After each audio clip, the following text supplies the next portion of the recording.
The opinions and views expressed in the following program are those of the speakers and the host, and do not necessarily reflect those of Yoakley Scott Corporation and your sports network. Yeah, I've been closer to Jesus before, so can you help me out? Oh, can you help me out? Am I on my own? Am I on my own? Or can you help me out?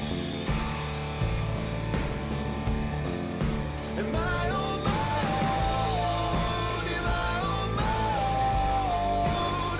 Or can you help me out? Can you help me out?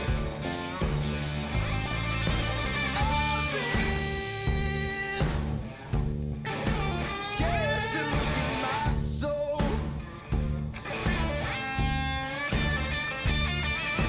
I've been afraid I would follow alone. Yeah, afraid of the things I've been told. Welcome into a Tuesday edition of Running Point, presented by Greenwood Chevrolet on Mahoning Avenue in Austintown. If you're in the market for a brand new or slightly used automobile, you owe it to yourself and you owe it to your wallet to check out the good folks at Greenwood Chevrolet on Mahoning Avenue in Austintown. They have an unbelievably great finance department, which will put you in a car for as little interest as humanly possible. And listen, when you buy a car, whether it's brand new or used, you're going to have to pretty much take out a loan and pay this bad boy off monthly.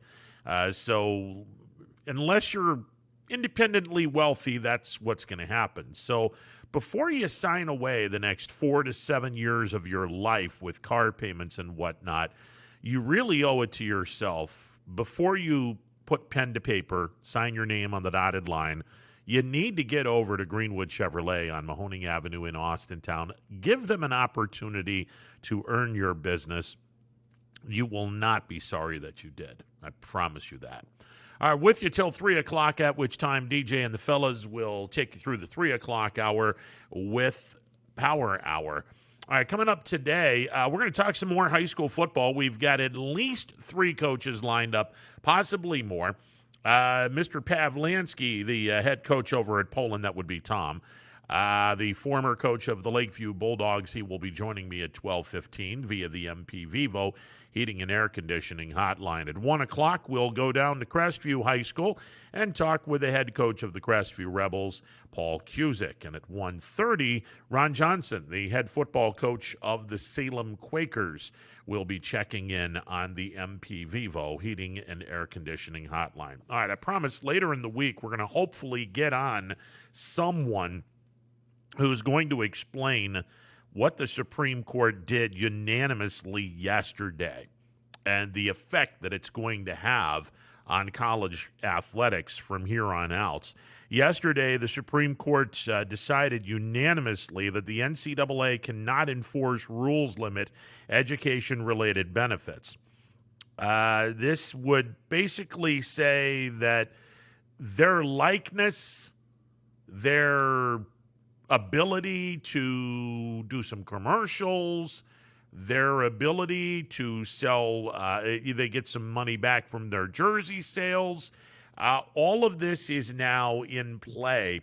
And it's in play because the NCAA just completely whiffed on everything. Now, it's no secret for me that a complete scholarship, which not everyone gets, but a lot of athletes in D1 and some athletes in D2 get a complete scholarship where when they're done, and 98% of them will not play professional sports, when they're done, they don't have a tuition bill that they have to pay on. They're not going to be taking, and they're not going to be doing monthly payments for the next, 20, 30 years, paying off their college debt, because they didn't have college debt because they get a full ride scholarship. And if you stay in the dorms, you get a meal plan. And if you're playing sports, you're getting fed. You're also getting gear. You're also getting a tutor. You're also getting free hotel and free plane rides when the team is on the road. I think that's enough money. Now the Supreme Court says, no, these guys and gals deserve to have a little bit more. They need to have the real money. Okay. Colleges can do a number of different things to essentially make money. I think a lot of colleges now can essentially say, okay, if the name on the back of the jersey wasn't there before, it needs to be there now. And so when these jerseys go in our little bookstores and all the other places, we're going to get ours. Oh, the player can get theirs, but we're going to get ours too. And some colleges may look at this and go, okay, since you're making all this money, you really don't need a full ride scholarship. Now, I highly doubt that we're going to get to that point. But it is the dawn of a new day in college athletics. Make no mistake about it. And unfortunately, you have now opened a door that I don't think the Supreme Court understands just how deep down the rabbit hole this door goes. All right, what happens when the track player or track athlete isn't getting near the money as the football athlete? What happens when the women's golfer is not getting near the amount of money as the basketball player? What happens if the men are making 50 times more money than the women? How does Title IX react to this? There is a deep, deep, dark rabbit hole that the Supreme Court opened yesterday in their unanimous decision. And you didn't need to do this. Look, if you wanted to pay the athletes, okay, put everything in a trust fund in their name, and when they're out of college, or better yet, don't give them a full ride scholarship. You have to pay this. And at the end of the year, we're going to give you the complete amount of money.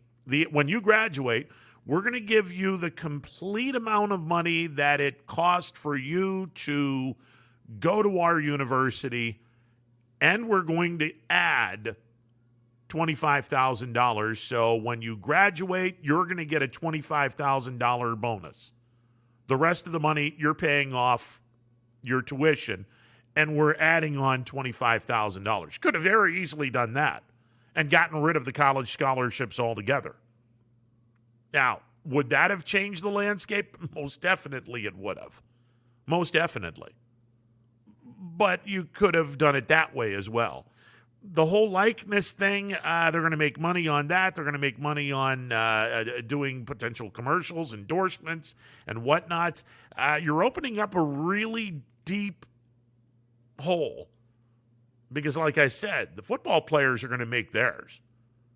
The men's basketball players, they're going to make theirs. The women's basketball players, if you're really good, you're going to make yours. What about the rest of the sports? Are the women's softball team and the boys or the men's baseball team, are the swimming and diving team, the hockey team, the lacrosse team, the golf team, tennis team, track and field athletes, are they going to be making that same amount of money? The answer to that is a very loud hell no, they're not. And someone's going to moan and groan about it. But you opened up that door. So this is why politics should never go into the intersection of sports. Just my humble opinion. All right, before we get to Coach Tom Pavlansky of the Poland Bulldogs, we got to congratulate Youngstown State University.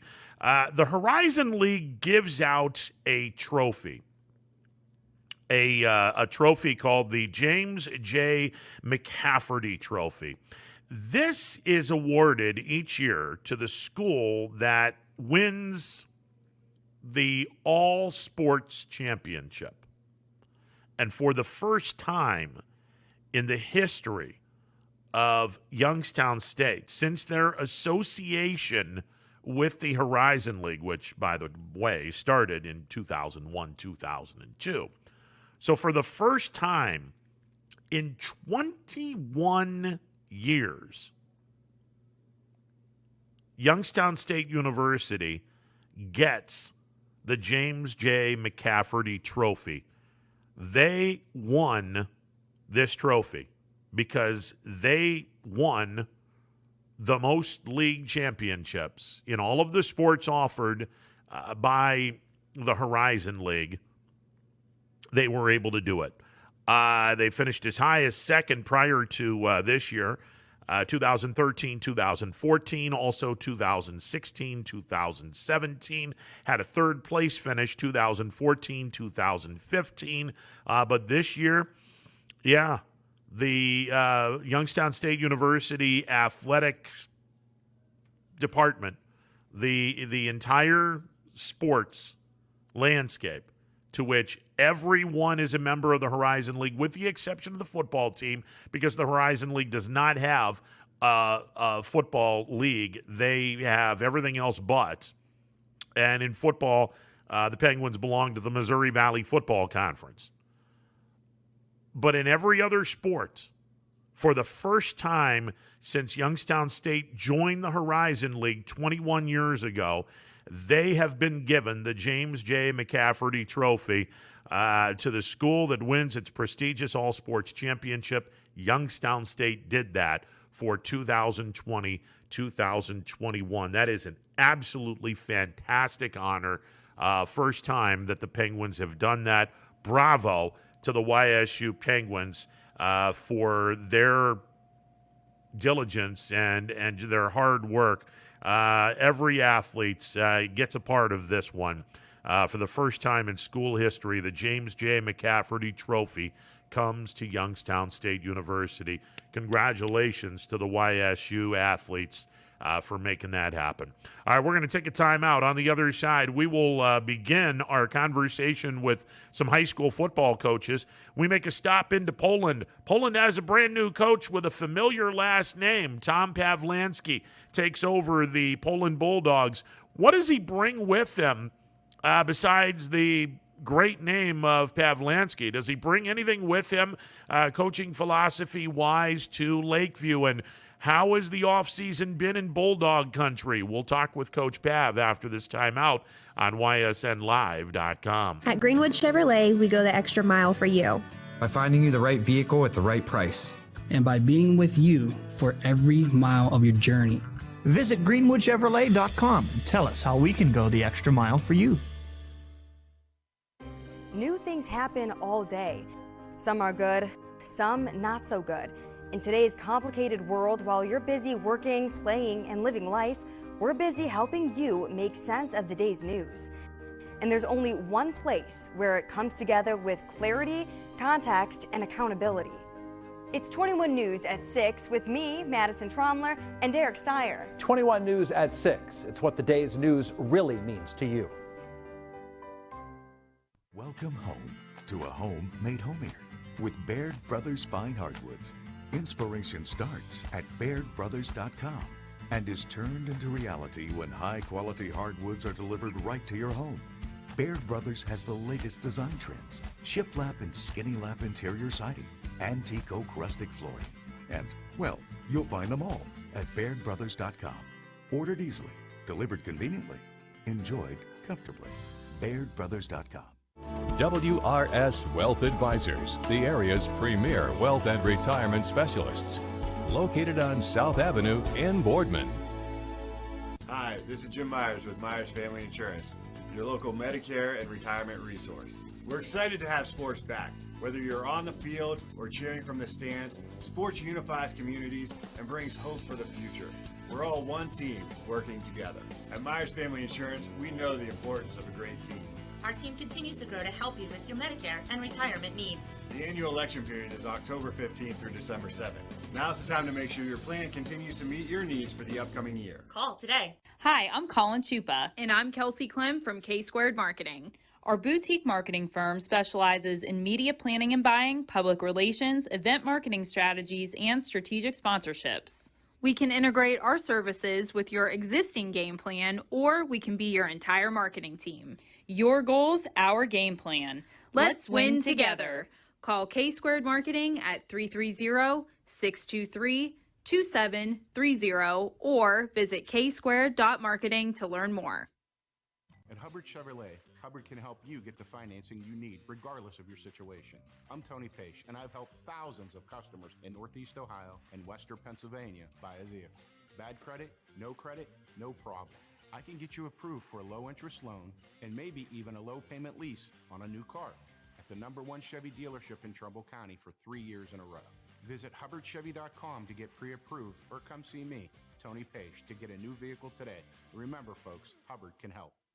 Welcome back to this Tuesday edition of Running Point. Ron Potesta with you on ysnlive.com. And we're going to start talking to some high school football coaches. Last week we had a smattering of coaches on. This week we're going to get at least 3 on the air today to talk about the offseason. And by the way, this coming Thursday, it marks 8 weeks to the start of the high school football season. So let's quickly make a trip to Poland, where a familiar face is going to be leading the Poland Bulldogs in 2021.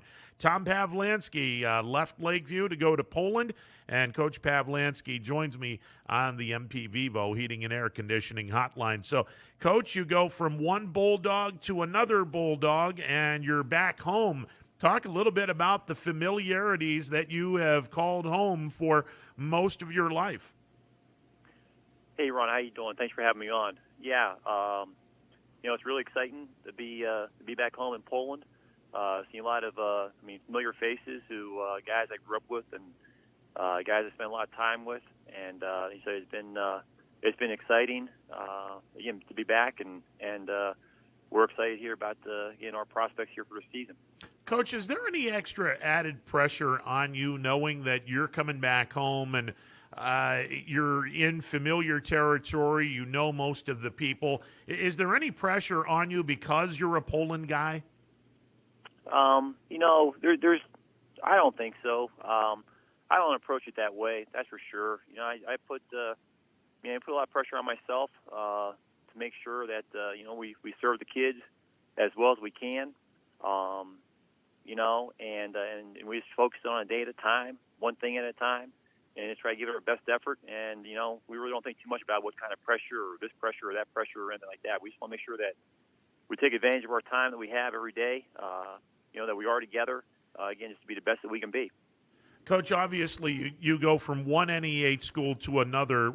Are all the coaching philosophies that you had in Lakeview coming with you to Poland, or is this a completely different animal here in Poland? No, I think there's there's definitely more things familiar than different, during the transition. The Poland program, obviously, based on their success over the last number of years, it was not it's not a broken program. Those jobs usually don't open up. This is a very rare situation, to say the least. And but I think there's going to be more familiarity than anything else going forward. There's a certain set of beliefs, and there's foundations that I certainly believe in, and we try to carry to Lakeview, and we want to build upon those at Poland. And but I think there's a lot more similarities between Poland and Lakeview than differences, that's for sure. Tom Pawlansky, the new head football coach of the Poland Bulldogs, joining me on the MP Vivo Heating and Air Conditioning hotline. So let's talk a little bit about the off-season weightlifting program. It's no secret Poland's got some big boys, and one of the reasons why you guys have some big boys is the work that they do in the weight room during and especially in the off-season. What has the weightlifting program been like this off-season, Coach? It's been been good. Guys, first got there and that, we just want to make sure we, listen and learned and helped where we thought we could help. And, we continue to do this. It's, every day we're getting to know each other a little bit better. But the things that have stood out to me is that our young men in the program, grades 9 through 12, they're not afraid to work. They're not afraid to work, and they put the time in, and they're a close group. That care about each other, and so those two ingredients there, those two intangibles there, are really great building blocks to have. And trying to prepare your opportunity for success. So again, this off season here, this past few months here, from the middle of February up until today, we've had some really good days here in the weight room together. But most of all, again, we're learning more and more about each other. But the guys are working really hard and getting bigger, faster, and stronger. So we got trying to prepare for the tremendous challenge we have on our schedule. And now here we are in late June, and an opportunity for everyone to get on the field for a few days, because you have the and I'm not familiar with the rules, how many days you actually can have with the kids on the field during the month of June, and then you got to let them go till to August. But have you guys had a lot of time on the field, and what has that experience been like to this point? Well, yeah, we have been on the field a couple of days. The OHSAA continued with their policy from last year about having unlimited number of practice sessions you could have on the field with your kids between June 1st and July 31st. So, we took advantage of that a little bit, where, we spent 4 days on the field so far, and right now we're just focused on the weight room and then we'll get back on the field in July, for a good duration of a month. The time we spend on the field, like I say, it's a process, getting to learn each other, getting to know each other. We stress to our kids that, hey, you're being evaluated every single day. And likewise, too, I tell them as well that we know as a staff we're being evaluated as well every day by you guys. But it's a process of building that relationship and process of building that trust that's going to let us have the best opportunity for success, going forward. And I said, but it's been, it's been good to get out in the field. And like I said, the kids have been working hard. So, we're just trying to get better. I would imagine the vernacular and the stark difference that you're going to bring to the table offensively and defensively, being that you're a first-year coach, you're coming into a new system, you're going to want to teach your system to the kids. I would imagine you're going to be using a lot of July to get these kids to make sure that they understand the nuts and bolts of what you want to do in terms of the wording and all of the other ins and outs of the play calling and whatnot, and then get ready to smooth everything out in August with two-a-days. Yeah, no question. That's a process, and we started that with just in terms of meetings and so forth back in late spring. And now as we got into June, we were able to spend some quality time on the field together. But like I said, we're nowhere near where we need to be right now.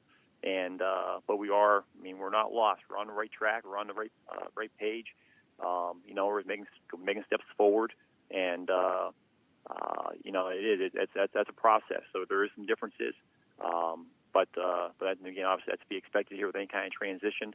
But the kids have been receptive. The kids have been asking great questions, and so we're anxious to get going. And we know we got 58 days left here until we tee it up on Thursday night, and we got to make sure we just make each day count. And if we do that, then we're going to have a great opportunity to be where we want to be.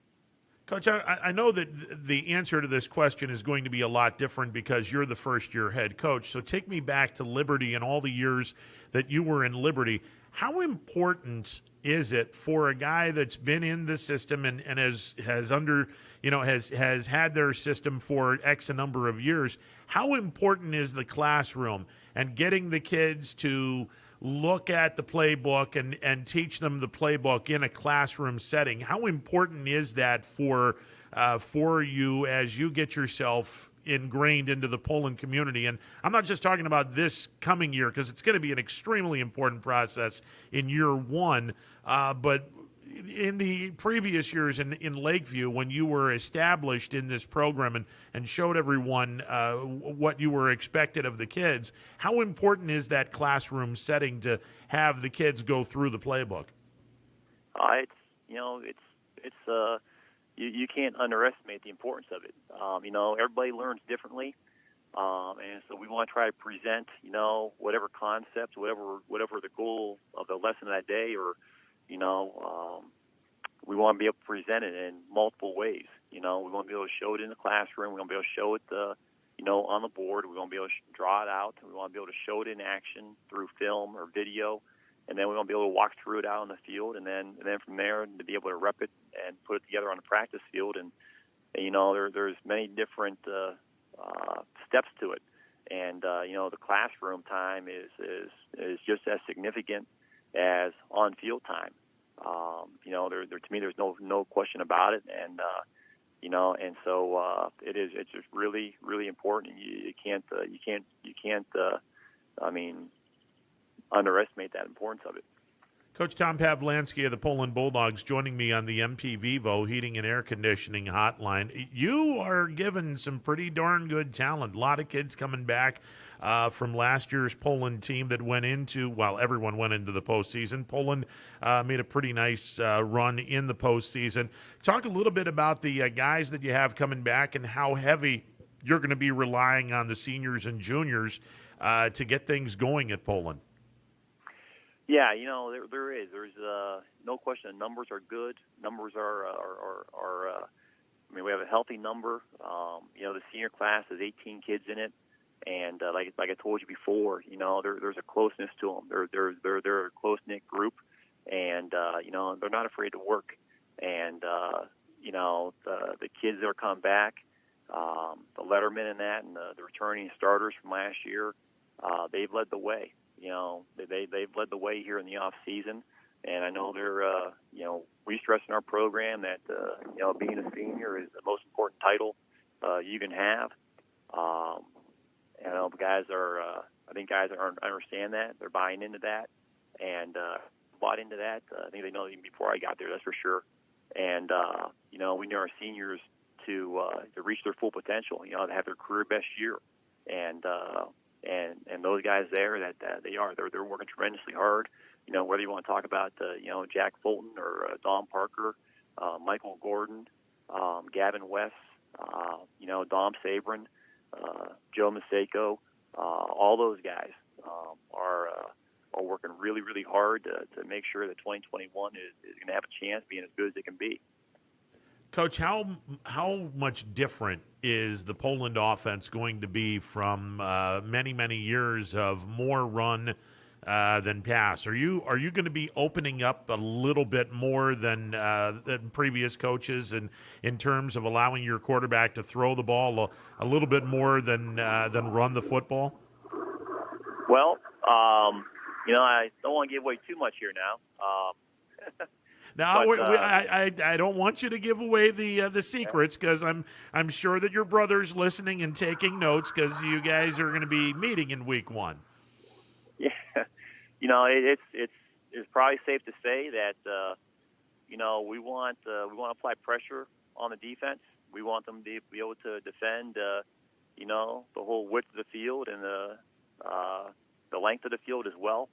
We want to play to our strengths. Okay, and we want to make sure that we're going to be able to do what our kids are capable of doing, and do that very, very well. And and that goes back to, hey, we're still learning about each other. So honestly, right now here with June 22nd, whatever it is, we got an idea, but we're still, we've only been on the field 4 days together, and so there's still a lot of learning to take place. And But it's probably safe to say that we're going to make defenses or do all we can to make defenses defend the entire field. The width of it and the length of it, and and try to apply as much pressure on them. So but most of all, we're going to be asking our kids what they're capable of doing, and challenge them to do it the best they can every single day. So we know we got a lot of work to do. That's for sure. 8 weeks from Thursday, you open up the season against a familiar foe, not just rivalry-wise with Canfield, but you also open up the season with your brother at the helm at Canfield. Let's skip past the first week of the season. I want to go to Thanksgiving. Depending on who wins this game, are there going to be some snide remarks in the Thanksgiving dinner table? Like if you beat Canfield, are you going to say, hey, pass the rolls and don't turn it over like you guys did against us in week 1? Nah, those type of comments really won't happen between me and Mike. I know that much. I know my sisters, our siblings are having a lot of fun with it, and but I know that won't happen. I mean, Mike's obviously an important figure in my life, and I know that. He knows that he's welcome in my locker room, and I know I'm welcome in his locker room at any time. And we're in this thing here together, and I know that he's going to do his darndest to get his kids ready to go, and I'm going to do the same. But it's a Poland Canfield deal. It's not a Pavlansky deal, that's for sure. And we're not going to be scoring any touchdowns or making any tackles. But at Thanksgiving time now, we're going to enjoy the meal, and there might be a comment made or two by somebody else in the household. It's a big house, and a lot of people are going to be there, but it ain't going to come from me or Mike, that's for sure. There you go. I'm pretty sure about that one. There you go. And I'm sure you're going to be a huge Canfield fan, wishing your brother success weeks 2 through 10. And I'm sure Mike will do the same for you weeks 2 through 10. But I think it's going to be an awful lot of fun watching these two teams get back together, play a game week number 1, and just watching you two try to outthink and outsmart each other. I mean, what was it like growing up? Were you guys, obviously you guys were interested in the intricacies of the game. Your father's the legendary figure in the Mahoning Valley. What was it like? Were you guys just going back and forth with coaching stuff at an early age? What was it like growing up with your brother? No, all of us. I think we're a competitive crew, but always wanted to learn about not just football, but competition and all the sports. And I had the good fortune of being the youngest in the family, so I got to watch and listen to everybody and I know all my brothers. Mike and Pat and Dave, they've all played a key role and continue to play a key role in my life here about who I am as a teacher and a coach, and growing up, obviously it was a special time for sure, did a lot of things, a lot of learning, a lot of there's a lot of questions and a lot of just great memories, great experiences, that's for sure, that helped I think shape who we are today. So that's the best answer I can give you.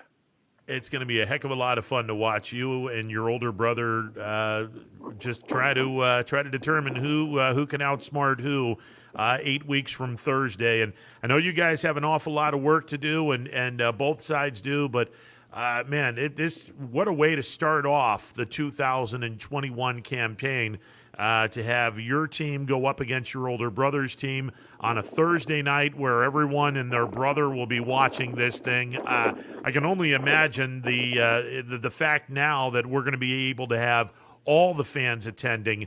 That place is going to be jam-packed and then some on Thursday, which is probably the best part of it all, the fact that you don't have to worry about COVID anymore since we've pretty much kicked it to the curb.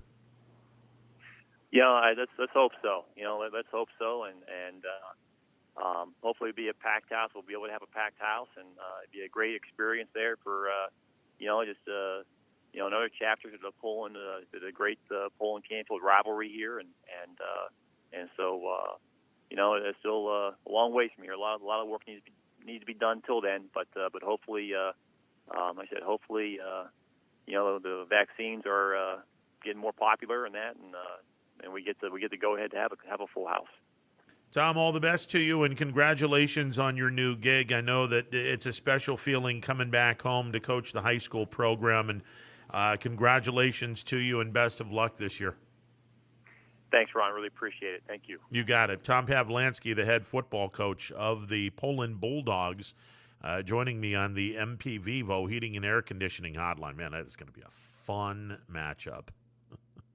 8 weeks from Thursday, week number 1, and you couldn't ask for a better matchup. The Battle of Route 224 between Poland and Canfield, and knock on wood, a full house for that game, because if there's any game that deserves to have a full house, it's going to be that one, as Tom Pavlansky will lead his Poland Bulldogs to battle against older brother Mike Pavlansky and the Canfield Cardinals. That is going to be a great, great game 8 weeks from Thursday. All right, we're going to take a timeout. We'll hear from Coach Paul Cusick of the Crestview Rebels at 1 o'clock. Ron Johnson, the head football coach of the Salem Quakers, will be joining me at 1:30. We're going to take a timeout, have some time to take some phone calls. The MP Vivo Heating and Air Conditioning Hotline open for business. 330-886-0813. That's 330-886-0813. We'll take a timeout, be back with more on this Tuesday edition of Running Point on ysnlive.com. Every customer has a story, and at Greenwood Chevrolet, we are committed to making sure it ends with you in the right vehicle. I get to be part of somebody's adventure, whether it's buying a car for the first time, helping them get approved, or finding the perfect car for their budget. I'm proud that people trust me with their finances. They trust me to take care of them, and they trust me with their story. I'm Tracy, and I'm ready to go the extra mile for you, only at Greenwood Chevrolet. Quality, customer service, and integrity. Those are the 4 words that have driven our success since 1957 at Joe Dickey Electric. Joe Dickey Electric is one Mahoning Valley landmark business that stays current with the requirements of our customers. Family owned and managed, we are an electrical contractor and energy solutions provider. Every member of our team adds to his or her skill set through ongoing training. Residential, commercial, industrial, automotive, and more. We keep ahead of the needs of our customers with a fleet of more than 50 vehicles and 24/7 emergency service, so you're never left in the dark. Jimmy Sudman here, Director of Isle, Purple Cat, and Golden String. We are happy to support YSN and 2 of my favorite people, Scotty Mincher and Super Dave O'Malley. We are an agency that provides services for adults with disabilities. We infuse humor, passion, and joy into their lives. If you know of any folks with disabilities that need our assistance, please contact us.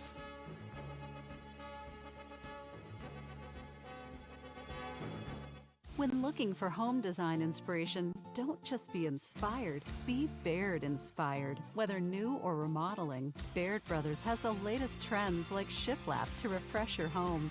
Go from inspiration to installation with our wide selection of in-stock American hardwoods. From the rustic charm of antique oak to the warmth of traditional cherry, Baird Brothers has what you need to make your home inspiring. Baird Brothers, our family's heritage, your family's home. Welcome back to this Tuesday edition of Running Point, presented by Greenwood Chevrolet on Mahoning Avenue in Austintown. So last night, the Indians potentially lose another starting pitcher. Aaron Civale left the game with 2 outs in the 5th inning with an injury, unknown injury to this point. The severity, at least, to this point is unknown. And a injured middle finger on Aaron Civale's pitching hand. So the middle finger on his pitching hand is injured, which, ironically enough, I use both middle fingers to talk a little bit about the Indians' injury woes this year. Just saying.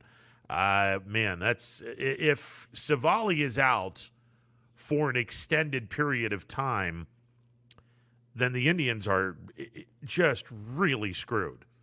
They have nobody in their starting rotation. The fact that this team, 70 games into this season, this team has a record of 40-30.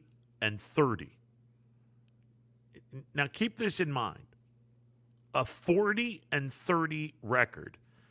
Coming into this season, the Indians had 3/5 of a rotation. you weren't quite sure about the back of the rotation. Now, I think everyone thought Tristan McKenzie would have a much, much better deal going on. Unfortunately, Tristan has the yips right now, which is something that he did not have in minor league baseball. Never had the yips, where he can't find the strike zone. Right now, he has the yips, and he's got to find a way to get out of the yips, or he's just not going to be. He's not going to be worth anything. Sam Hentges, left-handed pitcher, potentially nice, but you didn't know what the hell to expect from him. Cal Quantrill, who the Indians got in the Clevenger deal from San Diego, again, you don't know what he got. You know, he could be someone coming out of the pen. He could be someone, a starter, could be a reliever. Logan Allen, who won the job coming out of spring training, he and Tristan, well, they're both in Columbus because they stunk the joint out. Sam Hentges is starting to lengthen himself out. The jury's still out on him. Cal Quantrill, the jury's still out on him. Mejia, the jury's still out on him. Plesac is hurt. Bieber's hurt. And now Aaron Savali might have a significant injury with a middle finger on his pitching hand. Yet the Indians are 10 games above 500. And offensively, you've got a Quagmire, and we're not talking about the Family Guy character. Giggity, giggity, giggity. No, we're not talking about him. We get a Quagmire at first base. Jake Bowers is no longer on the team because, well, he couldn't hit his weight. Yu Chang, he's not an everyday first baseman. Josh Naylor, he's not an everyday player, or at least not at first base. So they bring up Bobby Bradley, who was hitting, oh, by the way, a $196 in Columbus. And Bobby Bradley has now suddenly found that, hey, he can hit the ball. And he's got a better approach than the first time he came up to the show and was completely destroyed. All right, you got Cesar Hernandez at second base. Solid, reliable. Jose Ramirez over at third base. Solid, reliable. Shortstop has been a Quagmire again, not the Family Guy character. Giggity, giggity, giggity. You were supposed to have the young kid from the Mets organization. The other one, he's down in Columbus because he couldn't hit his weight. You've got the other young man from the Mets that is now the shortstop for the Indians, and he's nice. Ahmed Rosario, he's nice. He's not a shortstop. Defensively, he's average at best, but he's getting there. He's getting a whole lot better. The outfield is an absolute mess. Franmil Reyes, oh, by the way, he's not playing because he screwed up his oblique, and he's probably still 2 to 3 weeks away from playing. And let me remind everyone, the Indians have 40 wins, 30 losses, and they are only 2 games in back of the White Sox, 1 in the loss column. Tell me again how Terry Francona isn't the best manager in Major League Baseball. What the Indians are doing right now is beyond incredible. And, you know, I will say this, though. You can only have so many people out, especially pitching, before the cards start falling to the ground. If Savali's out for an extended period of time, because, you know, I've said this before, I'll say it again, Bieber's not coming back for a while. It's going to be a while before Bieber comes back. We're talking weeks. And I put an S on the end of week. Weeks before Bieber comes back. And he'll probably not come back till the All-Star break. Or until after the All-Star break, which is 2 or 3 weeks. Plesac is probably not coming back before the All-Star break. We'll see. Reyes is supposed to be in Columbus tonight. Franmil Reyes is supposed to be in Columbus tonight. He's supposed to be getting 3 at-bats. He's starting his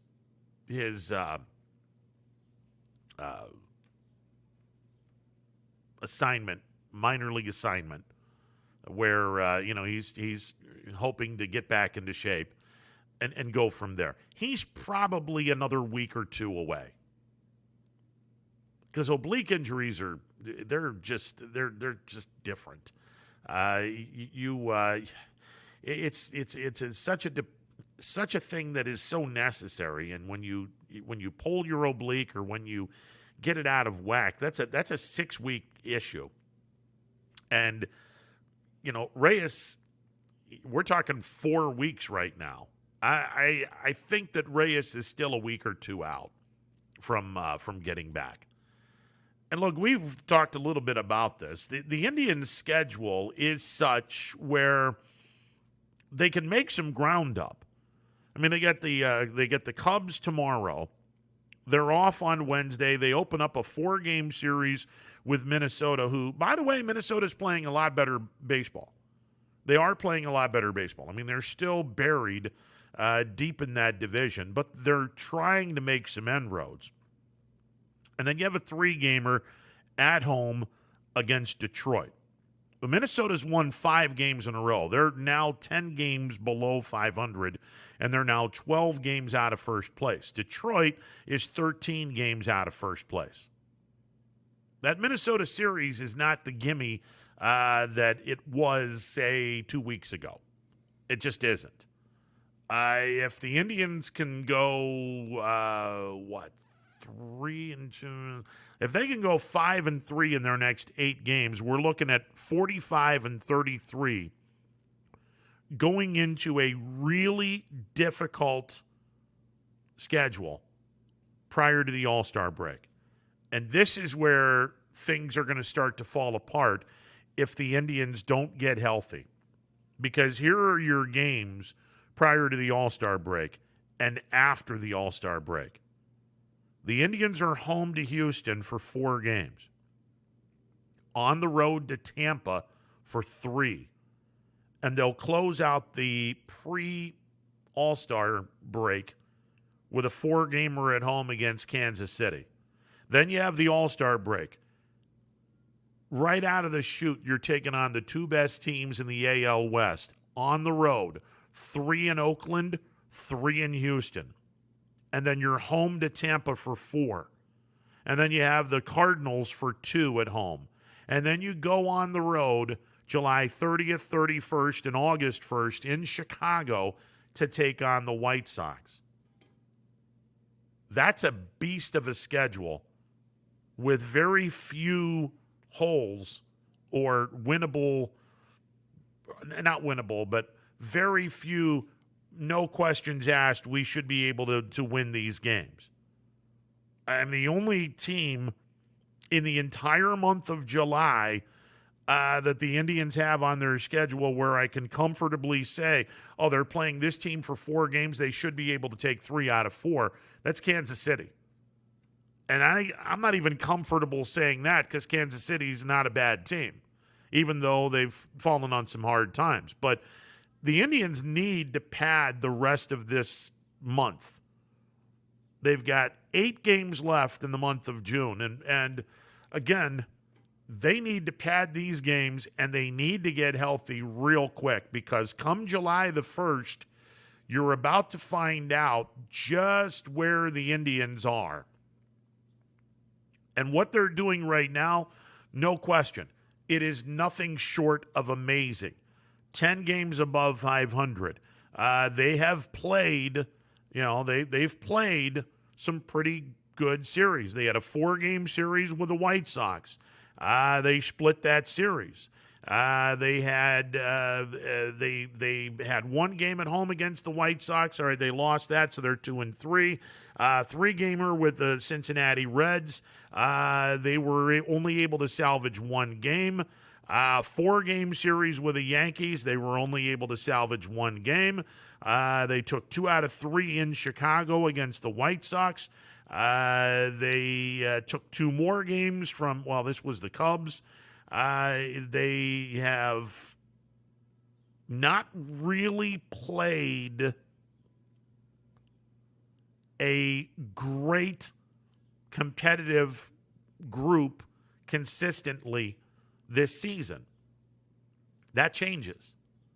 That most definitely changes in the month of July, because July 1st and continuing through August the 1st, actually it's going to be continuing through August the 5th, you're going to be taking on some pretty damn good teams with the exception of Kansas City.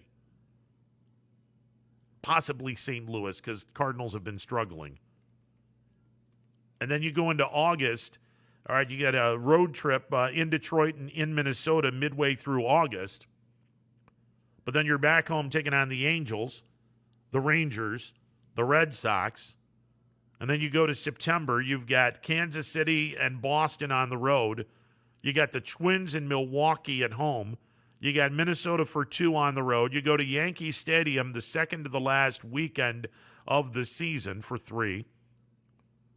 You're home against the Royals for 3. You've got a very important 5-game series with the White Sox. Doubleheader on Thursday, the 23rd of September. Single games on Friday, Saturday, and Sunday, September 24th, 25th, and 26th. That 5-game series, if the Indians are still in the race, oh man, is that going to be a huge series. And then the Indians conclude the season on the road, 3 in Kansas City, 3 in Texas. Come July the 1st, the Indians' schedule gets really, really tough. And we're going to find out just where this team is. Right now, 70 games in, they're 10 games above 500. But they got to get everybody, and I do mean everybody, healthy. And one thing I'm looking forward to, assuming Bobby Bradley can continue to hit the ball as he has. And look, I got to be honest, I'm still not a believer that Bobby Bradley is the answer at first base. But I'm warming up to that, and here's why. Jose Ramirez is signed for another 2 years with 2 club options. So he's going to be here for a while unless the Indians decide that they need to do some more revamping, which I would be surprised if Ramirez would be on the block. I mean, his contract is such where it really isn't costing the Indians much money. Ramirez, Reyes, and Bradley, back to back to back. 3, 4, and 5 in the order. All 3 of them on their A game. You're talking about 100 home runs between the 3 of them and 300 runs batted in between the 3 of them if they're all on their A game. And you're talking about modern-day murderer's row with these 3 guys. And the beautiful thing is, Ramirez, righty, Reyes, righty, Bradley, lefty. You can go right, left, right. You basically do anything you want to at this point. I think we're talking about, or could be talking about, something really cool here. But again, everyone has to get healthy. And by the way, Ramirez is a switch hitter. So that's the other beautiful part of this. I mean, if you wanted to put Ramirez in the 4 spot or leave him in the 3 spot, if there's a lefty on the mound, he's going to bat right-handed. Then you put Bradley in the 4 spot, and you put Reyes in the 5 hole, and now you got right, left, right. There you go. It's impossible to not pitch around. Or it's impossible, I should say, to pitch around these 3 guys. If they're all going on at the same time, if they're all cooking at once, oh my God, that's just an incredible power part of the lineup to go along with the table setters that they have at the top of the batting order in Hernandez and Ahmed Rosario. The offense is going to take care of itself. The pitching and the bullpen has been spectacular. You got to get the starters healthy again. And if the starters can get healthy, if Bieber and Plesac and Savali can all come back in the next 2 weeks, look out. just look out. This team could become really, really special if they get healthy. But on the flip side, if you don't have Bieber for length of time, let's say he's out for a month or two. If you don't have him, and then let's say that Savali's injury is significant, and Plesac is the only one coming back, along with a ragtag back of the rotation, this team's screwed. With the amount of quality teams that are coming up, you're going to need some really, really solid pitching. And I hate to say this, but the pitching pipeline right now, it's stuck. If Bieber doesn't come back, you're going to need a replacement for him. And, okay, if Tristan McKenzie suddenly no longer has the yips, all right, great, bring him up. But I'm not ready to bring him up anytime soon because the guy has the yips. He can't throw the ball into the strike zone consistently. He is not ready for the major leagues. Just like everyone was talking about how you should be bringing up the young man that was hitting close to 500. Yeah, great idea. How did that work out, by the way? Yeah, he got overpowered. He wasn't ready for the major leagues. Anyone worth their salt would have told you that he was not ready for the major leagues. Hell, I said it for a month. He was not ready for the major leagues. He needs more seasoning. Same thing with McKenzie. Don't bring him up. He's not ready for the major leagues. Hopefully, fingers crossed, Bieber and Plesac and Savali are all able to come back, because if not, we got a problem. We got a serious, serious problem.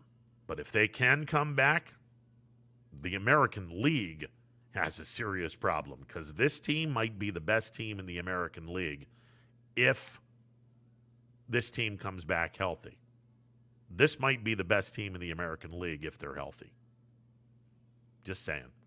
All right, 330-886-0813, the MP Vivo Heating and Air Conditioning hotline open for business. Paul Cusick, the head football coach of the Crestview Rebels, coming up next. We're going to talk about football down in the land of the Rebels. What has the offseason weightlifting program been like? You got a bunch of kids that need replaced. How is that process going? We'll talk with Coach Q after this timeout. Stick around. More of a Tuesday edition of Running Point on ysnlive.com. Hello, I'm Greg Burbick with G. Burbick Farms. For the last 100 years, my family has farmed in Columbiana and Mahoning counties. I began raising cattle in 1996 with the goal of providing a better product for you and your family on the dinner table. Our grass-fed and grain-supplemented Black Angus beef are raised with no hormones, steroids, or antibiotics. We're known for our hometown-friendly service and incredible tasting products. We're locally owned and have customers across the tri-state area. Our products go from our farm to your family. Stop by our farm on New Buffalo Road or visit us on the web at gburbickfarms.com. Don't forget to like us on Facebook. G. Burbick Farms, it just tastes better.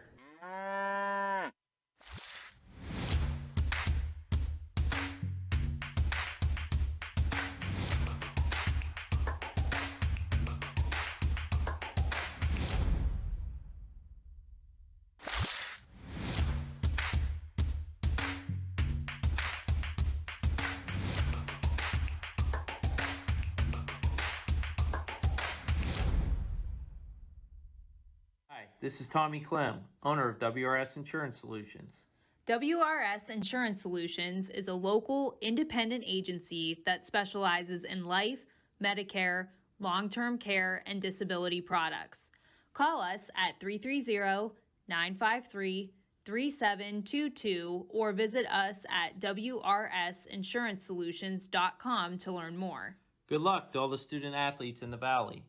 If you're looking for a quality pre-owned vehicle, why shop anywhere else but Tri-State Ford? Choose from our great selection of pre-owned vehicles. Plus, we've got you covered with our exclusive Tri-State Ford Advantage. It includes a 10-year, 200,000-mile warranty with your pre-owned vehicle and much more. Come see why so many customers from the Tri-State area buy their pre-owned vehicle at Tri-State Ford. Customer focus, community driven. Tri-State Ford East Liverpool or visit tristateford.net.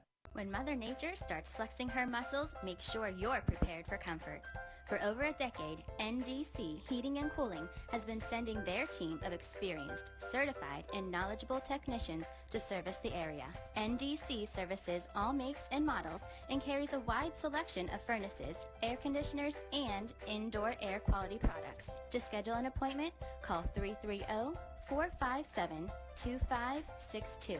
That's 330-457-2562. For all your residential and commercial heating and cooling needs in Columbiana or Mahoning counties, call NDC Heating and Cooling in New Waterford, Ohio, where our thermostat is always set on quality. Welcome back to a Tuesday edition of Running Point presented by Greenwood Chevrolet on Mahoning Avenue in Austintown. A real successful year last year for the Crestview Rebels. They got to the regional semifinals, and then, they lost a lot of kids via graduation. Going to need to replace a lot of kids, and to talk a little bit about that and then some, we bring in the head football coach of the Crestview Rebels, Paul Cusick. Coach Q, how are you today, sir? Doing well. How about you, Ron? Cannot complain. This offseason, it's been one of a lot of replacements needed. You lost an awful lot up front on the offensive line. You lost a couple of really, really good guys out of the backfield in Powell and Hardenbrook. And let's talk a little bit about the reliance that you're going to have on what is left of your upperclassmen to steer this team in the right direction early in the year. Well, it is going to be tough. Anytime you lose quality seniors, each and every year, each program goes through it. So, I kind of look at it as an opportunity for someone to step up and get some playing time and learn to be the man. So, that's kind of how we're approaching it. Who's going to step up, who's going to take the opportunity. And, we're not going to replace those guys, but we got to give our guys that are here now the opportunity to do what they can do for the team. So we're kind of looking at it that way. All right, Paul, the off-season weightlifting program. I know the season ended in a loss to South Range. What has the mood been with the kids this off-season with the weightlifting program? Have they been getting after it? Yeah, I thought we came a long way. We're a young group, an inexperienced group, but you could see it, through the progression of the weeks through into the spring that we definitely got a whole lot stronger and took care of some of the things that we needed to take care of to become a better team once we get on the field. So I think our guys did a good job of really working hard this off season. All right, so now the OHSAA has given coaches an unlimited amount of practices in June and July. Let's talk a little bit about what you guys have cooking over there in Crestview. I know you have your tight end back in Jack Yerke. You have your quarterback back in Anthony Cusick. You have a lot of guys back defensively. One of my favorite players, Mr. Bitora, back in the defensive backfield. Let's talk about what you guys have been doing on the field in this early part of the 2021 campaign. Well, we took a hard look at that as coaches. What do we want to do? Do we want to get started right away because we're inexperienced? What are we going to do? So we kind of, we're still doing the lifting and conditioning, and then what we did was take some time after lifting and conditioning, get up on the field, throw the ball around a little bit, teach some techniques and routes. So with abbreviated a version of camp, we didn't want to burn them out too quick. You still got guys going on vacation and baseball and basketball and all that kind of stuff. So they still got to have time to go out and enjoy the summer. So we didn't dive in right away. But once July rolls around, that's when we'll be going at it, 100%. Talk a little bit about the classroom setting for Crestview. I know that's something that a lot of people would be like, well, what the heck? What do you do in a classroom? I mean, it's an important part of the game, especially with young kids, trying to get them up on the chalkboard to go through each play. Yeah, it is. Definitely with the evolution of technology and things like that, so you have to incorporate that stuff.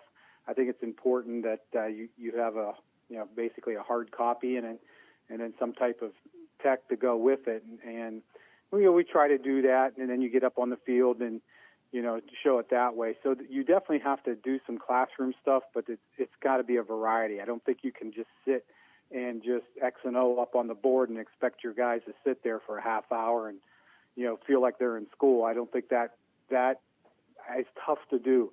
It's just a different way that kids learn now, and we as coaches have to adapt to that, and that's what we're trying to do. All right, now that, and I knock on wood as I say this, now that the COVID restrictions have pretty much been lifted, how rewarding is it going to be to coach your way without a mask and get your point across without a mask and have the regular practices that everyone was so used to having until this past football season? Well, I just hope we don't forget where we came from. I hope that, all of us coaches and players, remember that how tough it was to go through last year, and, that this opportunity now is just, it's great to just be back to normal and be able to yell and scream and, have fun with the guys or go crazy if you have to with not worrying about a mask and all that kind of stuff. So hopefully, things stay as normal as possible. There's no major restrictions. The OHSA is still going to have some requirements and guidelines on the basis of quarantines and positive tests, because it's not going to go away in that sense. So we'll still have to deal with it at some point, some way. Well, the idea that fans will be allowed into the stadium at full capacity, that'll be great news for the kids and great news for the community as well. I saw so many kids beyond the fence on the outskirts of the football field, not paying for admission, but over by the scoreboard where you were way behind the field of play. These kids were just going bananas, and with masks on, by the way, but they were all going bananas. It'll be fun to watch the community come back as a whole to watch football again. Oh, I agree. I think it's important for any community, to be able to come together on a Friday night. It's exciting. It's a night out, but you're representing your community, and everyone, comes there not just to socialize and cheer, but it turns into an event. I think it's important that everyone gets that opportunity to kind of just let loose a little bit, and it'll be fun now that we can hopefully get back to total normalcy. You lose two really good peanut butter and jelly type of running backs in Ethan Powell and William Hardenbrook. Who are the guys that are going to take the next step up and try to cement some legacy at Crestview? Well, I think Rockland's going to be able to step in. He's a hard-nosed kid, going to be a little bit different style of runner. We might not have those guys that are going to rip off 70 runs, but they're more than capable to make big plays. We still have Jack Yerke on the outside, and we'll be able to add Kirkland Miller, who's a good athlete, and Matthew Strank out there. Both of them have been working really hard. Anthony's got good experience at quarterback, and so we'll just have to adjust. Rockland's going to carry the load, and then we just might not have that second back, so we might replace the run game with quick passes and screens and things like that. So until somebody else steps up and shows us what they can do, you got to have a plan A, plan B, plan C, and so on. So I'm excited to see what our guys can do. It's always tough when you lose a great group of seniors, but again, it is exciting to see what our next group can do. Well, the one thing that, it's one thing if you lose a ton of people, and the quarterback's included, and then you got to start over again because the most important position is going to be someone that's completely new to the position in terms of starting. You have the luxury now of bringing your 3-year starter back, and I know that you've lost an awful lot, especially up front, but it's got to be comforting for you and the coaching staff to know, okay, we still have our 3-year starting quarterback back, and there's going to be stability there because he knows how to run this offense. yeah, I think it's important, and then it also allows us to maybe tweak this here and there, and we don't have to worry about the learning curve with him. And he understands. He has a basketball mentality approach as a quarterback. He wants to distribute the ball and get it out. I think that's an advantage for him. He doesn't really care about his stats. He just wants to get the ball out to guys and make plays. And I think that's important. And especially this year, we're going to have to really find ways to get guys involved, especially early on, so that they're learning and evolving as players on the field. How concerned are you with the offensive and defensive lines? Because you certainly lost an awful lot of talent up front. Yeah, that's our number one concern. I mean, you got to have guys up front, whether it's on offense or defense, and that's the most important thing. Doesn't matter who your skill guys are if you can't block anybody. So we got a good young group. They've been together through, middle school and JV ball, but now they got to be the guy on Friday night. That's a little bit different, so we'll see how they respond. I think they're a group that could develop and really be a good group, but again, they're green and they're inexperienced, and they're going to have to grow up real fast. Oh, yeah, considering the fact you guys open up with Salem, and that's becoming a perennial power now with Ron Johnson as the head coach. It's a great test right out of the get-go for this program. Yeah. I mean, it's a game that we've actually always scrimmaged them for years and years and years, and the last few years we've gotten to play. So, I think it's important that you get tested early in the season with your non-league, and hopefully, we can, play with those guys and see where we're at. Obviously, we want to win every game. So that's our objective, go out and win the game and get ready for Salem week 1. And they're going to be good. They got a lot of good guys coming back. The league that you're in, the gray tier of the Mahoning Valley Athletic Conference, it was a solid league last year. And now you're bringing in a team that pretty much familiar with, being that you guys eliminated them in the postseason last year, and they're bringing basically everyone back in Garrettsville, Garfield. This league that was really good last year is going to be even better this year. Well, I think so. I mean, they're a quality program. They're across the board. Their athletics are good. That's no question about that. They're good across the board. A lot of quality programs. They bring a ton of kids back in football. They're the odds-on favorite, I would think, to be, the projected champion. But you got to go out and play them. And last year, I know when we played them in the playoffs, it ended up being a great game, and we were able to get them. But their kids were very impressive, and they played hard.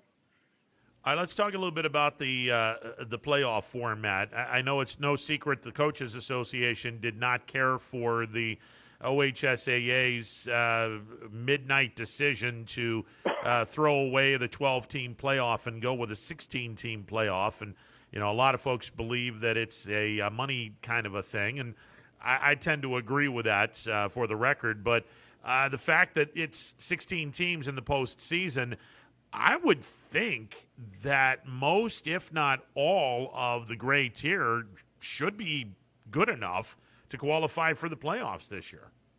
Yeah, it makes you wonder how many teams are going to get in and all that kind of stuff. It is, I have mixed emotions about it. The way I look at it, OHSAA, NCAA, whatever governing body, they're going to do whatever they want, and you just got to work within their framework. You can argue till you're blue in the face whether it's 4 teams or 8 teams or 12 teams. What's better? Who knows? This is what we got, and we got to make it work.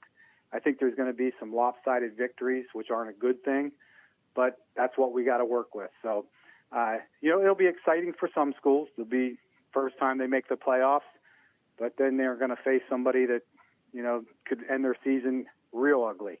So how do you deal with that? So there's pros and cons, but, I thought that the 12 teams were a stretch even because I don't like the bye system, but, that's where we're at right now. And, it gives us a great opportunity as well. If we're a young team and can get in there and get an extra game or 2, let's take advantage of it any way we can because that's the system we got. From what I understand, it could be home. The higher seed gets home field until the the regional championship. So if you're a 1 or a 2 seed in Division 5 Region 17, you've got home games all the way through the regional championship game. So I guess the goal is, if you finish in the top 4, all right, you're going to have a home game for at least 2 weeks, maybe 3. Shoot for the top 4, get as many home games as possible, because I know the zoo-like atmosphere in Crestview will be home field advantage for you guys, and just go from there. Yeah, I mean that's what our ultimate goal. We always, every team always sets goals. Number one goal, let's just win the league. Let's be competitive and win the league. If you win your league, you're going to be in the playoffs. That's just what's probably going to happen. So, take care of business week in and week out, and let's get to get that league championship and then get to week 11. But, it's exciting when you get a home playoff game, and fortunately we've been able to have our share, and they're fun, no doubt about it. The 16 teams, I don't know, it's going to take a little bit to get used to, and I just feel bad when you're a 16 seed and you're playing a number 1. I mean, really, what are your chances? I mean, it's just, you can't look at it like that, but just discussing it, you can. So, it's going to be tough. And I was telling some people, maybe in Division 1, 2, 3, 4, and possibly 5, that could be an issue. And I'll actually include 5 with 6 and 7, because if there's a parochial school, and I'm looking at Cardinal Mooney, and they have and they struggle this year, but they're playing a D1, D2 type of schedule, and they wind up number 16. That's a god-awful draw for the number 1 seed. That is true. Yeah, it can backfire. Yeah, definitely. But I mean, that's a story that I guess is going to be making its presence felt in about, 17 weeks or so. But 8 weeks from Thursday, you guys open up the season at home against Salem, in front of hopefully a full capacity. And hopefully everyone will be looking forward to it as much as I am. It should be a great, great time. Oh, it'll be fun. I can't wait. What are we talking about for scrimmages, being that they're starting the 2-a-days, and you're only going to have like 2 weeks? Are you guys looking at doing 2 scrimmages, or are you looking at bringing a team in to do a dual practice for a couple of days? Yeah, we looked at a couple different things. We're going to have a scrimmage. We're going to scrimmage Lisbon and scrimmage East Liverpool. And, of course, that first scrimmage, I think you got to be kind of cautious of what you do, because you're not going to be too far along. So it's got to be more of a practice/scrimmage type thing, and that way you get some good work against other opponents. So we'll see how that goes and play that one by ear. But we're going to do 2, and, it's a quick turnaround. You lost a week of practice with the season moving up, so it'll be a little bit different when you get moving, and especially with a young team, missing that week of practice. And it is. It's going to be a quick turnaround, and kids are going to have to play right away and learn a lot of stuff. So I don't mind the short season because you can do different things in the summer, or the short preseason. But again, you miss those days and how you do 2-a-days, and all of that has changed so much. We don't do standard 2 weeks of 2-a-days anymore. It's a little different how we do ours, but it's a good change for us and it helps us out. Coach, tell everyone your non-conference schedule. I mean, you have Salem in week 1. Who do you have week 2 and week 3? We got Southern and United, so it's nice to get back to playing some local schools. Non-league wise, I think those are 2 good pickups for us, and it's teams that we should be playing and need to play. So that's who the other 2 are. Yeah, that'll be outstanding. I know year in, year out, Crestview is always on that teetering list of are we going to be Division 5 or are we going to be Division 6? This is the last year of the numbers that were submitted last year. This will be the final year. Do you anticipate in 2022 this program being Division 6? Boy, I would think so, because we're awful small for D5. I mean, we are like right on the line. And you know what, that goes, who you play in the playoffs, it all depends, where you want to be, because some years D6 is really tough. Some years it's D5. So, wherever it works, that's where you need to be. So, I would think that we're going to maybe drop a little bit here and after the next year, but you never know what they're going to do with the numbers. Because I know we're like the smallest or second smallest school in D5, and it is tough sometimes, but if that's what it is, then that's what you got to do. Coach, all the best to you. Enjoy the summer practices, and we'll see each other way too soon. 8 weeks from Thursday, you guys open it up against Salem. Yep, we'll be ready to go. Much appreciated, Ronnie. Thank you. You got it. Coach Paul Cusick, the head football coach of the Crestview Rebels, by the way, Salem, and head coach Ron Johnson coming up at 1:30, and we'll talk with Ron John about the upcoming year for the Salem Quakers. That is a really, really impressive Division IV program that's returning an awful lot of kids, and they had a pretty nice year this past year. And I'm going to be curious to see how the success of the baseball program getting to the regional finals before being eliminated by the eventual, I should say, state champs in Division II, how that is going to be a possible springboard for this team with the kids coming back.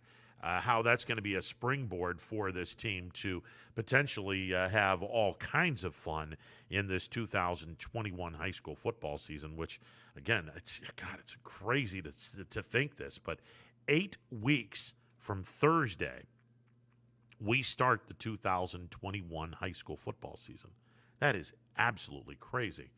All right, 330-886-0813, the MP Vivo Heating and Air Conditioning Hotline, open for business. We made mention of this last hour. Congratulations to the YSU sports department. The athletics, in all, except for the football program, all of the athletics are tied to the Horizon League. And every year, the Horizon League gives out a trophy, and the trophy is awarded each year to the school that wins the prestigious All Sports Championship. The trophy is the James J. McCafferty Trophy. It's named after the league's first commissioner. And this trophy was created about 40 years ago or so. Now, the Penguins have been in the Horizon League since 2001-2002. So they've been, for the last 21 years, they have never won this trophy. They finished second 2 different times, 2013, 2014, and 2016, 2017. They finished third, 2014, 2015. This year, the James J. McCafferty Trophy, for the first time ever, goes to Youngstown State University. And we're talking about all of the programs, except for football, all of the programs. And the fact that we were dominant in track and field, both indoor and outdoor, dominant in the women's bowling program, dominant in the women's softball program, very, very good in the women's and men's basketball, very good in men's baseball, and all of the other sports. It leads Youngstown State to getting the James J. McCafferty Trophy, signifying the best school in terms of cumulative numbers, the most successful school sports-wise, athletically, in the Horizon League in the 2020-2021 school year. It is a big honor, and congratulations to Youngstown State University for getting the James J. McCafferty Trophy. First time they have ever picked up the trophy, and hopefully the trophy stays here with a really, really good sports year coming up starting in September in 2021-2022. Speaking of which, really good article today about Chelsea Olsen coming back for her now 5th year, which is senior year. She is going to be the lone 5th-year athlete on the YSU basketball roster. It's going to be 11 new faces, 7 returning players. Chelsea Olsen is going to be the leader of this team. And it's going to be real interesting to see what John Barnes does.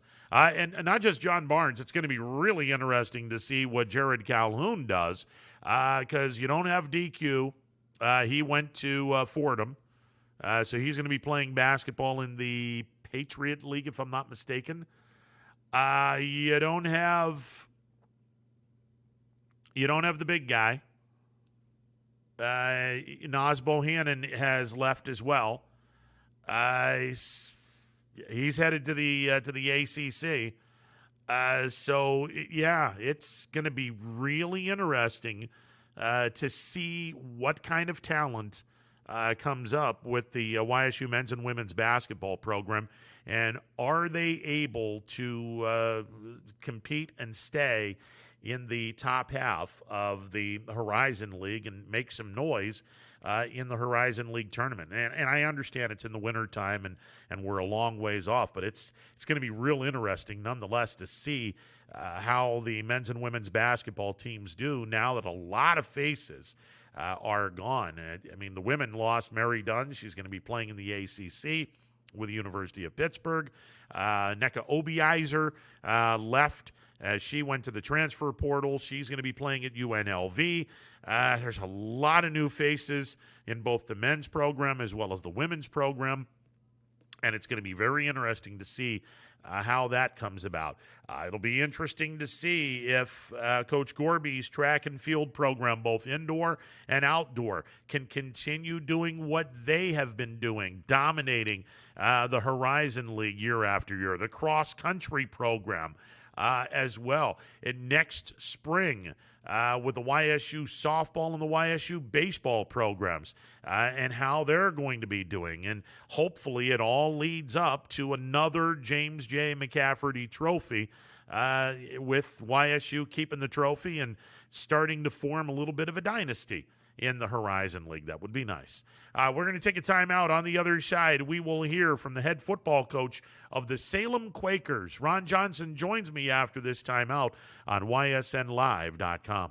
No matter what the weather, be prepared with a reliable, efficient Rude gas furnace or air conditioner from MP Vivo Heating and Air Conditioning. Call your energy-efficient expert, MP Vivo, today for a free estimate. Here at MP Vivo, we rely on Rude, and so should you. It's storm season. I think we're under the gun for some heavy storms over the next couple of hours. And Storm Tracker 21 is ready. This is probably the one we're keeping a closer eye on. On air. And locally, we're going to have a lot of eyes on our area. Online. All right, let's talk high-risk futurecast and the timing of this weather. On social media and on our app. Rain will come and go tomorrow. There'll be some dry intervals. Stay ready with Storm Tracker 21. The severe weather threat now through around sunset this evening. Myers Family Insurance knows the importance of a great team. Our team continues to grow to help you with your Medicare and retirement needs. The annual election period is October 15th through December 7th. Now's the time to make sure your plan continues to meet your needs for the upcoming year. Call today.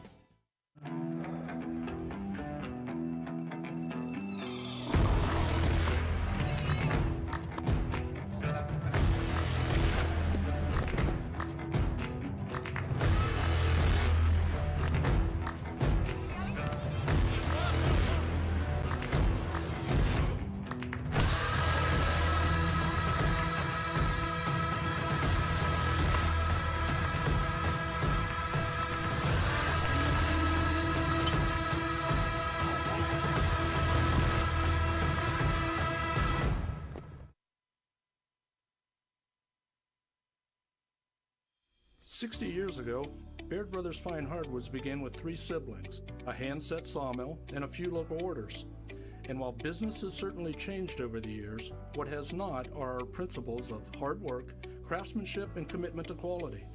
At Baird Brothers, we're proud to put our name on the products we create, from moldings and doors to flooring and lumber. Thank you for 60 great years. We look forward to 60 more. Baird Brothers, for the place you love." At Greenwood Chevrolet, we go the extra mile for you. By finding you the right vehicle at the right price. By giving you confidence in your vehicle with a Greenwood Advantage warranty. By guaranteeing you financing, regardless of your situation or credit history. and by being with you for every mile of your journey. At Greenwood Chevrolet, we do whatever it takes to go the extra mile. So, how can we go the extra mile for you? Hi everyone, this is DJ Yoakley with Your Sports Network. We appreciate your support of YSN and welcome you to the YSN family. Our broadcast streams are brought to you live at no cost to you by sponsors that are local to this community. Without the vision and generosity of our sponsors and partners, we would not be able to bring this game to you today. So please support the great businesses and leaders that are making this game possible. And if you're a business in need of great advertising and sponsorship opportunities, feel free to head over to our site for more information on the right fit for you. We are local, we are loyal, and we are live. We are YSN. News doesn't stop after the sun goes down.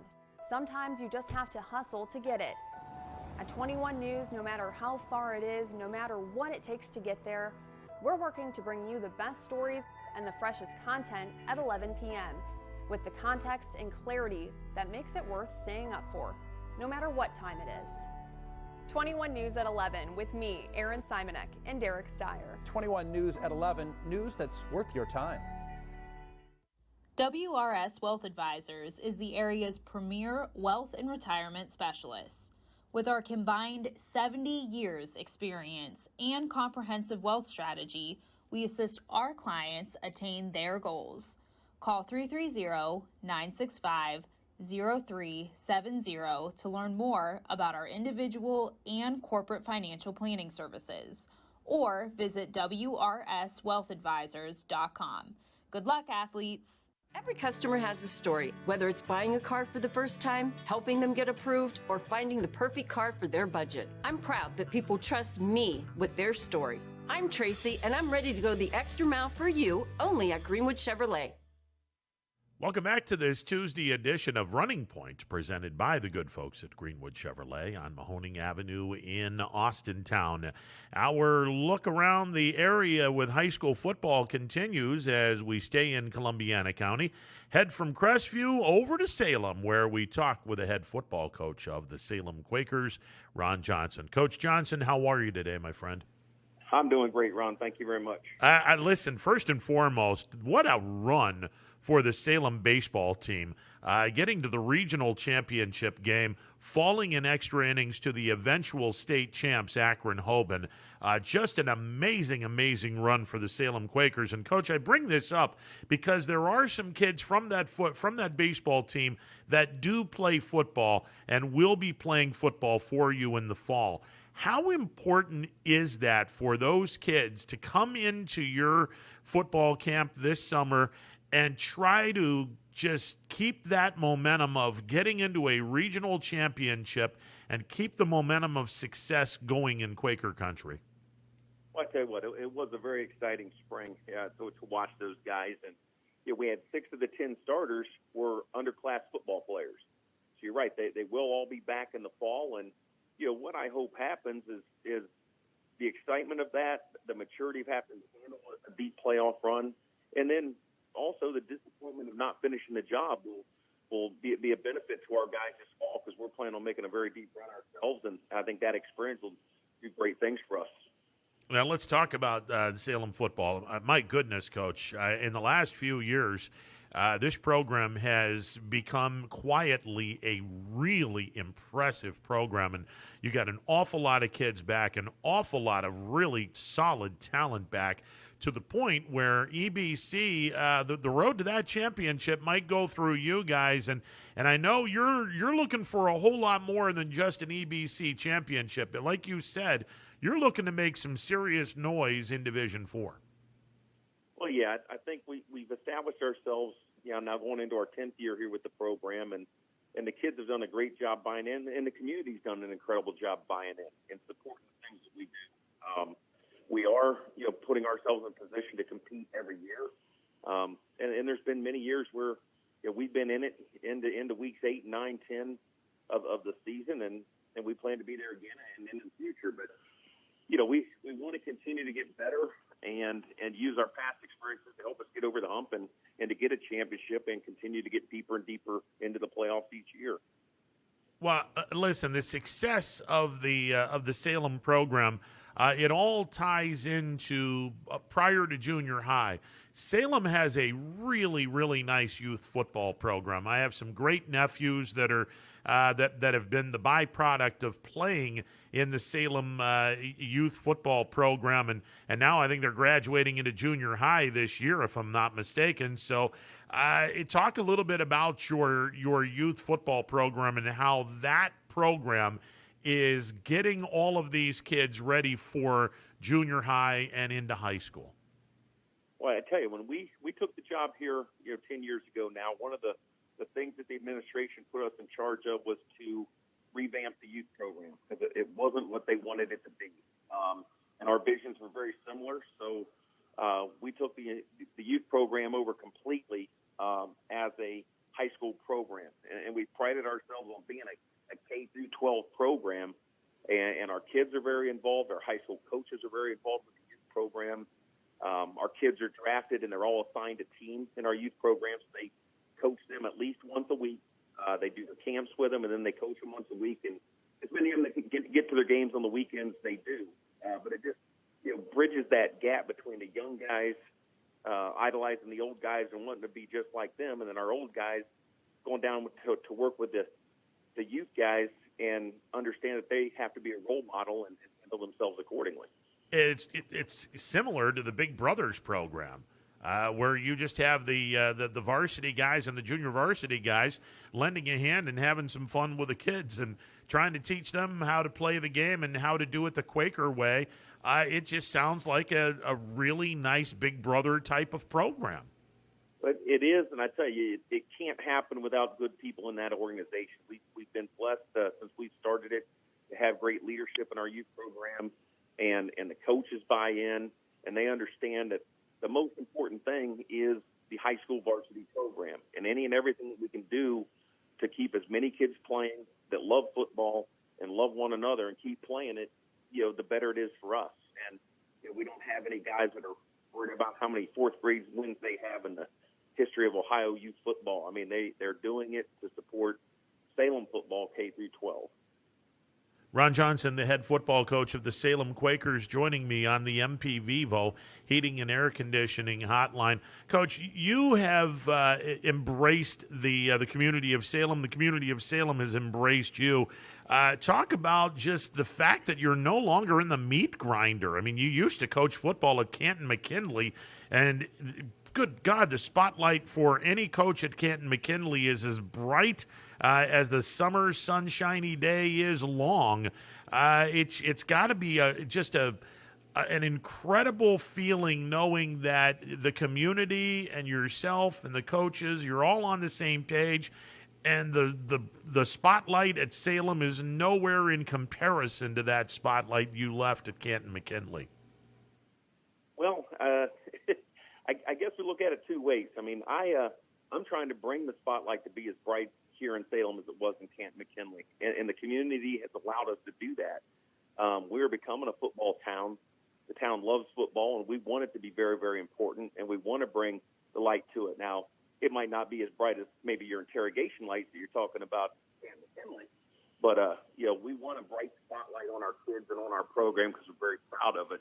But it is great to coach in a place where everyone has their priorities straight, where they know what the sport can bring to young men and the qualities that they can develop by playing the game and playing with each other. So it's a very great, it's a great place to raise a family, and it's a very rewarding place to have success because of the appreciation.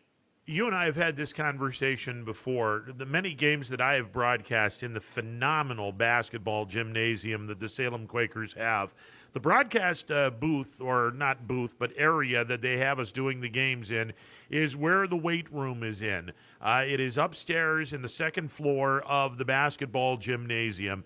And, Coach, I've said this before, I'll say it again. Not only is Salem's weight room one of the finest I have ever seen, it is also one of the absolute neatest I have ever seen. Neat in terms of everything is where it's supposed to be. When the kids are done, they put everything back where it belongs. It is a very professional, very neat atmosphere, and that is something that I think speaks volumes for you and your program.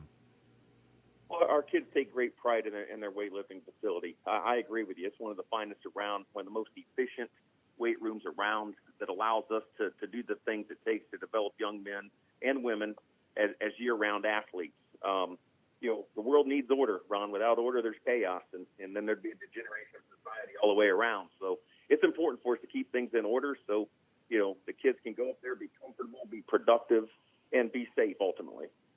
How big is that off-season weightlifting program been for you this off-season, Coach? We've had incredible gains this year. I mean, our guys have really gotten after just the maturity of the group that we have. I mean, as young and inexperienced as we were last year, we're now that old and good this year. Our kids know what's at stake. They really attacked the winter program. There was no Columbiana Power Meet this year with the whole COVID restrictions and all that, but our kids know they've been on a run. They'd won the previous 4 championships there. We did have a power dual meet this year, a competitive situation with South Range, which was a great event. So it gave our kids an opportunity to compete and culminate their winter season, and they had great success with that. They really attacked it well. Now we're into our summer Ironman part of the program in the last cycle before we test again in July. And our kids are excited about the numbers that they'll put up in July. Coach, how often have you got those kids out on the field?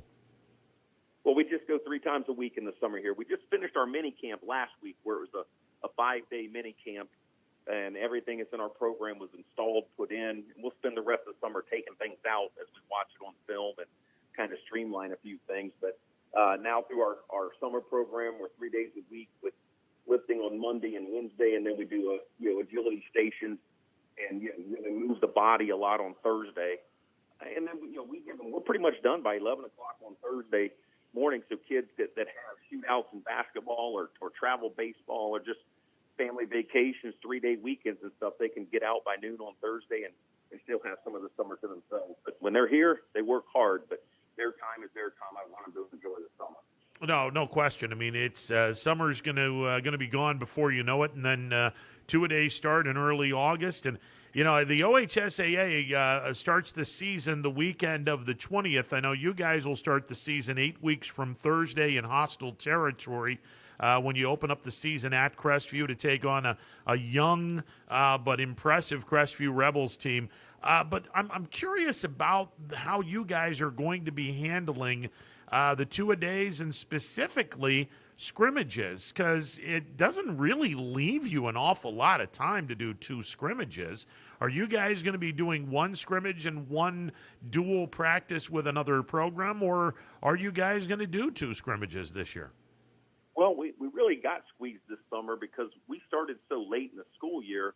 We lost a week on the front end of the summer, and then we're losing a week on the back end with the season pulled up a week. So losing 2 weeks of prep time in the summer is squeezing us a little bit. But we, unlike last year, we do have opportunities to get with other schools throughout the summer, do some 7-on-7s, do some joint practices and that kind of thing. But once we get into August, we'll have our annual practice that we always have with Western Reserve. I mean, with Jason Lude over there now, who's been on our staff, my whole time here until he took the job at Western Reserve last year, is doing a fine job there. So we practice together because we work with each other so well. And then we have our annual Jamboree game with Springfield, which is a great opponent. The thing that's neat about both those teams is they're so well coached. They got great kids. They do things the right way. They're so well coached, and it prepares us very well for the beginning of our season. Coach, I'm curious, when you bring other teams in on the 7-on-7 drill, is it an atmosphere where you're able to pick the minds of the other coaches and you guys just do a lot of coach speak and ultimately you might incorporate a couple of things from the team in which you're inviting into the 7-on-7s? Yeah, we do. I mean, you like to get with guys that you have appreciation for and respect for, that you can work together with. Like if we have a corner that's getting nosy, I can just look at him and say, hey, will you throw one over his head? We got to get his attention here. And they'll do it. It's not so crazy competitive that you're not willing to help each other out and get better. We're going to practice with Warren Harding this year. We just thought it was very important for us to step our game up and see some different things. If we are going to make a deep run, we have to expose ourselves to some big guys, fast guys, that kind of deal. And then we have a 4-way with Girard and Aurora and Youngstown East. up at Girard, which is going to be a nice experience. And we have a jamboree here that we have with 4 playoff teams in Indian Creek, LaBrea, and Western Reserve comes over and works with us. And then we'll practice with the South Range in Lisbon this year, with Matt Altamore, our former defense coordinator, now being the head coach at Lisbon. We like to work together with them. And then we have the Youngstown State 7-on-7 tournament. They want to evaluate a couple guys, so we're going to put them in a competitive situation for them to see. But, we like to work with other coaches. We like to learn and things that they do well against us and find out why and how, and then we work well with each other to get that corrected. Coach, I know that a lot of expectations are on the horizon in this 2021 season. You begin this season against Crestview. I'm curious, give me the rest of your non-conference schedule. We pretty much stay in the county. We have our second game and home opener is against Beaver Local, and then we travel down to the annual rivalry game with East Liverpool week 3. And then our week 4 game, we have Akron Firestone coming to town before we get into league play. Back when I was out in Miami, I remember Akron Firestone used to be a powerhouse program. We had a couple kids from there that were great players, and I think that was when Coach Flossie and those guys were all up in there in Bookville and all. They had really good football there. So we're anxious to get them to come to SIBO Stadium and play a little football with them on a Friday night. Yeah, and let's talk a little bit about that stadium. Growing up, it was Riley Stadium. It's been changed to SIBO Stadium.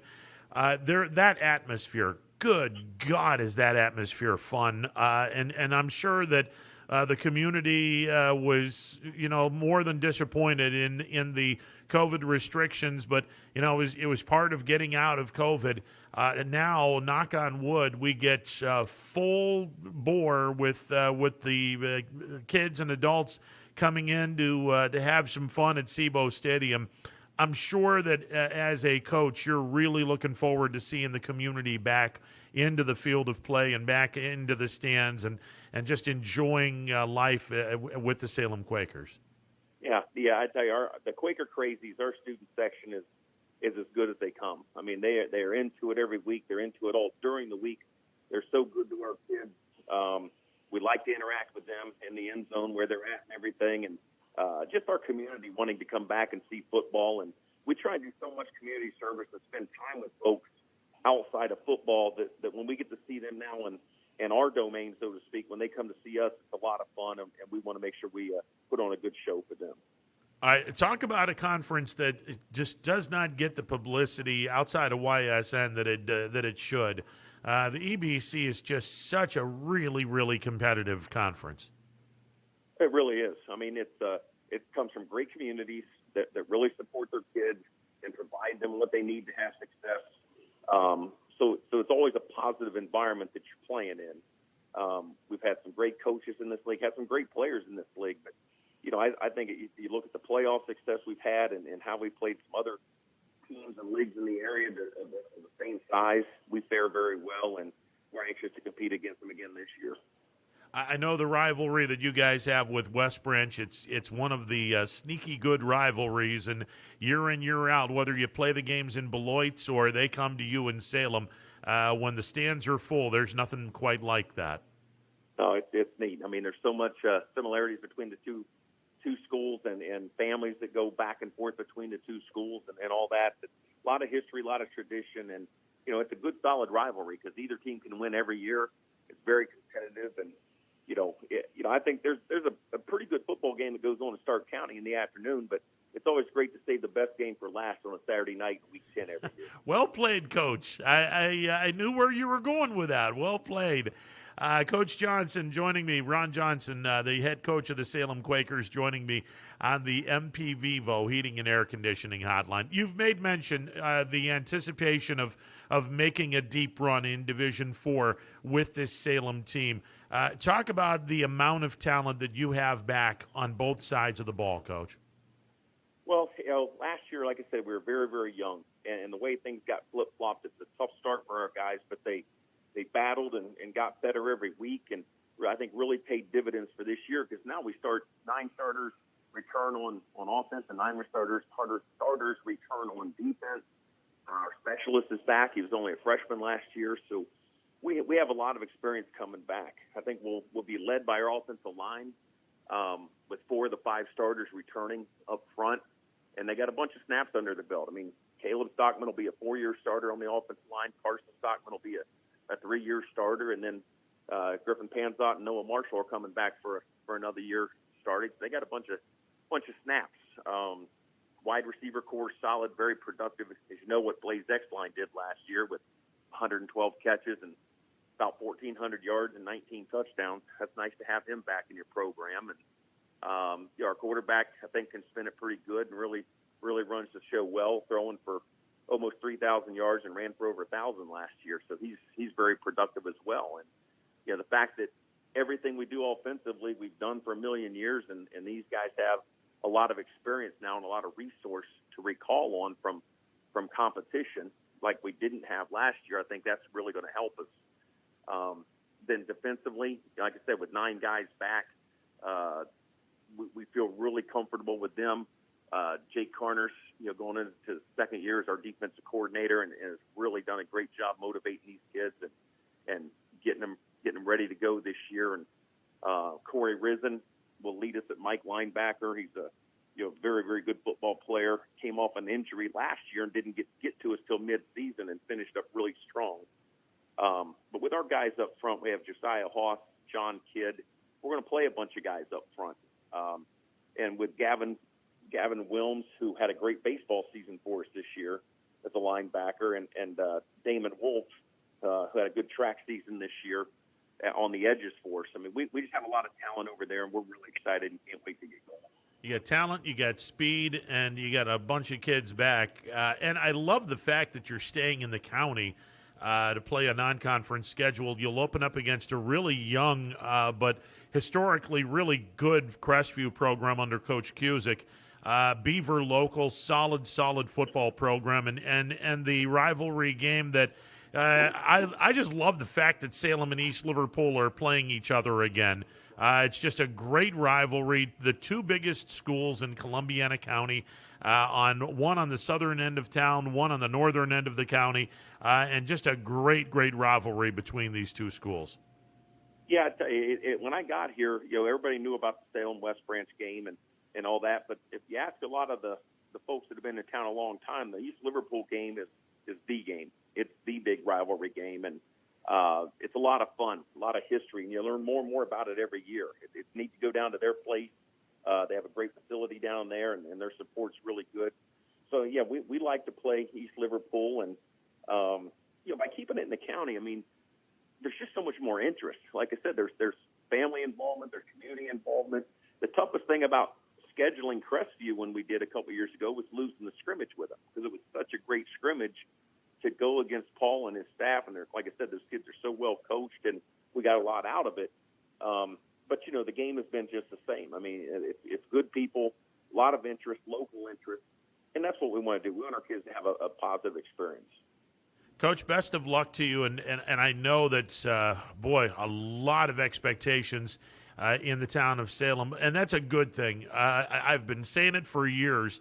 Salem is that quiet, sleeping giant that is finally waking up, and good Lord, it's going to be fun to watch this team play this year. I look forward to a full house at Sabo Field. I look forward to the Quaker Crazies, and you've got a solid program, and congratulations on all the success, Coach. You've busted your backside the last 10 years with this program, and I get a strange feeling you're going to be playing football very, very deep into the 2021 campaign.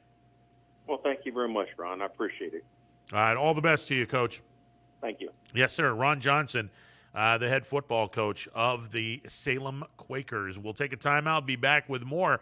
The MP Vivo Heating and Air Conditioning Hotline open for business, 330-886-0813. That's 330-886-0813. We're back in a bit. Stick around. Hi everyone, this is DJ Yoakley with Your Sports Network. We appreciate your support of YSN and welcome you to the YSN family. Our broadcast streams are brought to you live at no cost to you by sponsors that are local to this community. Without the vision and generosity of our sponsors and partners, we would not be able to bring this game to you today. So please support the great businesses and leaders that are making this game possible. And if you're a business in need of great advertising and sponsorship opportunities, feel free to head over to our site for more information on the right fit for you. We are local, we are loyal, and we are live. We are YSN. News doesn't stop after the sun goes down. Sometimes you just have to hustle to get it. At 21 News, no matter how far it is, no matter what it takes to get there, we're working to bring you the best stories and the freshest content at 11 p.m. with the context and clarity that makes it worth staying up for, no matter what time it is. 21 News at 11 with me, Erin Simonek, and Derek Steyer. 21 News at 11, news that's worth your time. WRS Wealth Advisors is the area's premier wealth and retirement specialist. With our combined 70 years experience and comprehensive wealth strategy, we assist our clients attain their goals. Call 330-965-0370 to learn more about our individual and corporate financial planning services, or visit WRSWealthAdvisors.com. Good luck, athletes.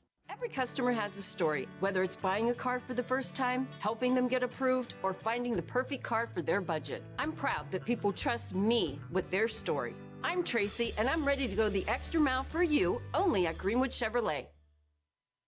Ah, the details. Baird Brothers Fine Hardwoods is one fine ride. Perfect cornering, superb handling, sporty and stylish, power to spare, plus awesome mileage. Yeah, jaw-droppingly beautiful lines and well appointed with luxurious trim. Put more oomph in your life and start beholding the molding. Find your home's fine hardwood at BairdBrothers.com. Planning a project around your home or rental property? Trust the electrical service to the local experts with 62 years of serving the Mahoning Valley. Joe Dickey Electric is your local go-to source for responsive, reliable residential electrical work. From everyday maintenance and repairs to new installations, electrical upgrades, and safety inspections, no job is too big or too small. Call Joe Dickey Electric today, 800-549-3976, or visit DickeyElectric.com. That's DickeyElectric.com. For heating, cooling, and indoor air quality, the Mahoning Valley trusts MP Vivo Heating and Air Conditioning, offering worry-free repair, service, and installation. Call MP Vivo today for a free estimate. MP Vivo Heating and Air Conditioning. We're your energy-efficient experts.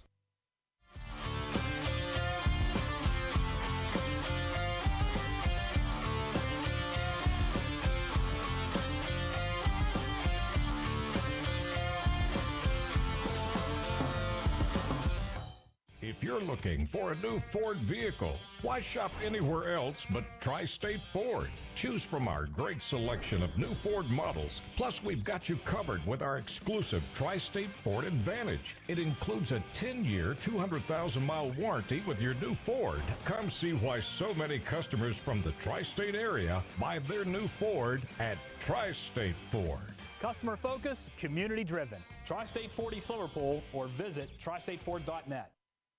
Welcome back to this Tuesday edition of Running Point on YSNLive.com. Ron Potesta with you. The MP Vivo Heating and Air Conditioning hotline open for business. 330-886-0813. That's 330-886-0813. Tomorrow, we will be back out at Mill Creek for the Mahoning Valley Hospital Foundation Junior All-Star Golf Tournament, which is going on right now as we speak. It's round one of this tournament. And as we turn to the leaderboard, Eric Zio from North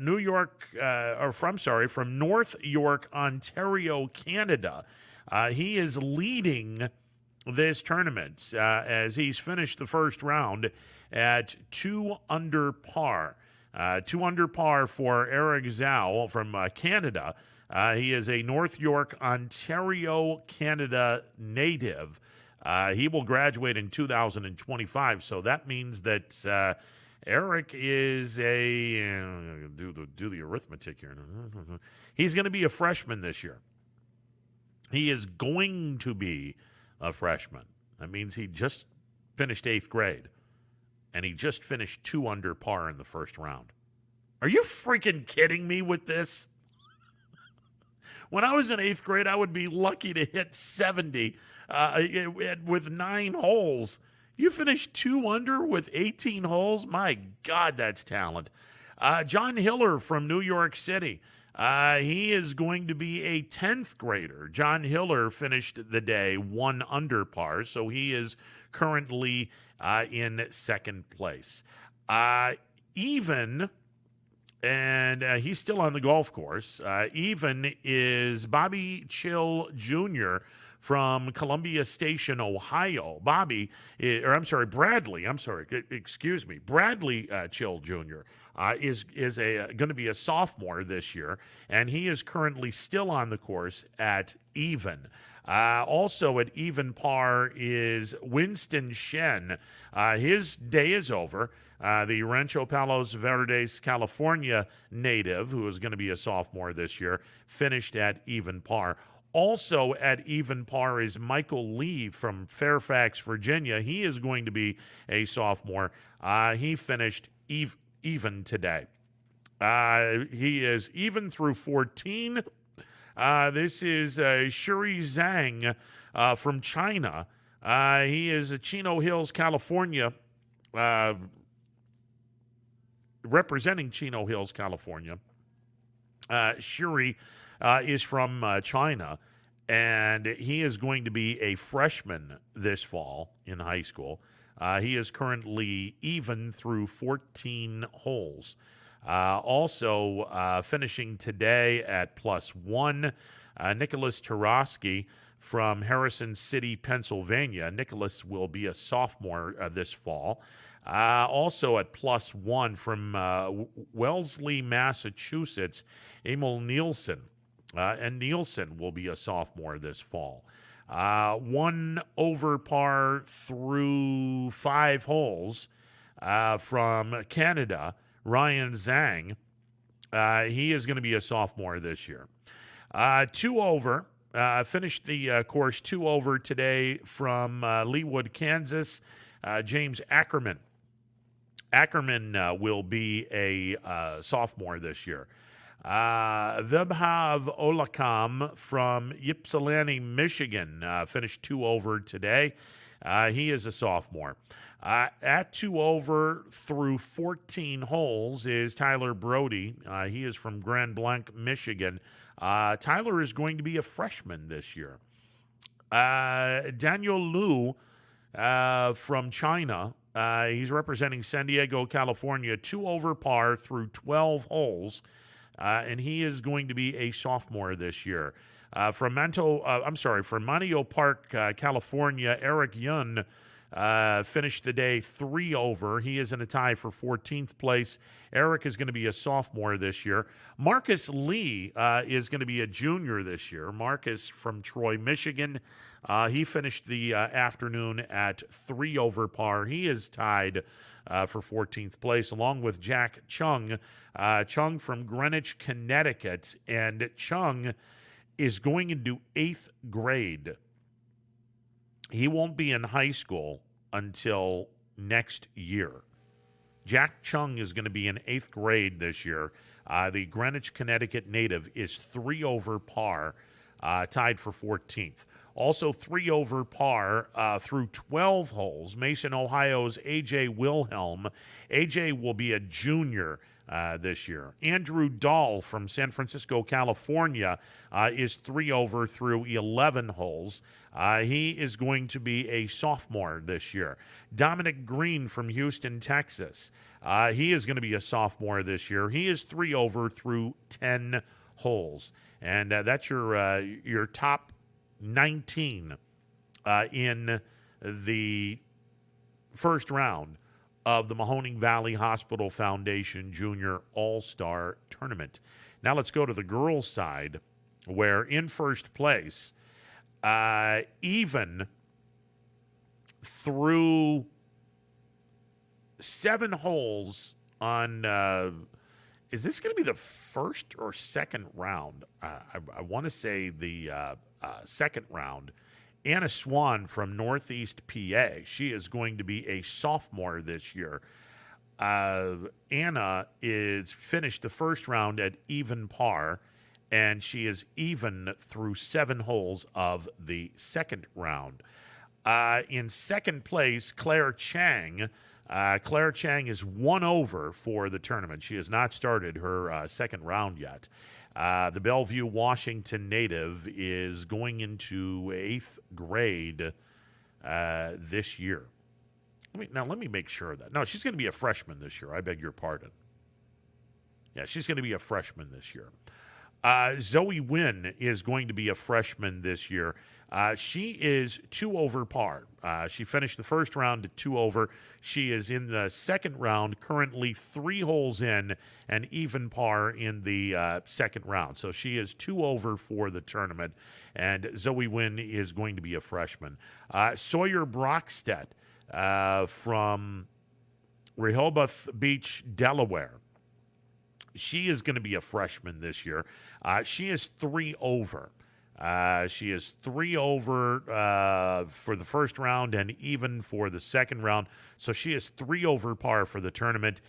She is in a tie for 4th place, along with Lauren Wong from Las Vegas, Nevada. Lauren Wong is going to be a junior this year. She finished 2 over par in the first round. She's 1 over through 3 in round number 2. So she is 3 over for the tournament, and she is in a tie for 4th place, along with Lanzi Wang from Hong Kong. She is going to be a freshman this year at Laguna Niguel, California. 2 over in the first round, 1 over in the second round, 3 over for the tournament. Also 3 over par for the tournament, Brooklyn Millard from Aurora, Ohio. Brooklyn is going to be a sophomore this year.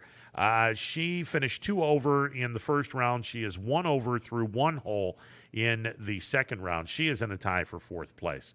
Buffalo Grove, Illinois native Allison Duan is 3 over as well.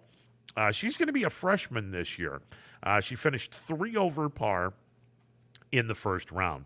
Grace Wang from Rochester Hills, Michigan. She is a junior. She is 4 over par and in a tie for 9th place. 3 over in the first round, 2 over through 2 holes in the second round. Lucy Wang from Diamond Bar, California. She is going to be a freshman this year. She is also tied for 9th, 4 over in the first round. She is yet to start the second round of the tournament. In a tie for 11th place, Hannah Rabb from Watsontown, Pennsylvania. She is going to be a sophomore this year. 3 over in round number 1, 2 over through 6 holes in round number 2 for a 5 over par score. Sydney Duval from Dana Point, California. This will be her junior year this year. 4 over in the first round, 1 over through 1 hole in the second round. She is tied for 11th place. Tied for 13th place, Menglu Zhu from China. She comes from China. She goes to school at Windermere, Florida, where she will be a sophomore this year. 6 over par in the first round. She is even thus far in the second round through 1 hole. She is currently 6 over, tied for 13th. Cameron Huang from Las Vegas, Nevada, where she is going to be a freshman this year. She was 6 over par in the first round and has not started the second round of the tournament yet. Tied for 15th place with a 7 over par score, Michelle Ho from San Ramon, California. Michelle is going to be a freshman this year. 4 over par in the first round, 3 over through 7 holes in round number 2 for the 7 over par. Also tied for 15th, Grace Smith from Sacramento, California. Grace will be a sophomore this year. 6 over par in the first round, 1 over through 2 holes in the second round, 7 over par for the tournament. Also in a tie for 15th place, McKenna Kuho from Canada. The Strathroy, Ontario native is going to be a sophomore this year. 7 over par in the first round of the tournament. She has yet to start the second round. And finally, we have 5 golfers in a tie for 18th place. Angelina Huang from Las Vegas, Nevada. She is going to be a sophomore this year. 7 over par in the first round. She is 1 over through 7 holes in the second round, 8 over for the tournament, along with Olivia Kong from Germantown, Maryland.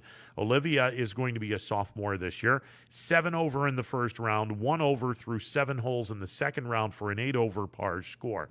Amelia Cho from Ashburn, Virginia. She will be a sophomore. 7 over par in the first round, 1 over through 4 holes in the second round, 8 over par. Also 8 over par, Harper Edwards from Victoria, Texas.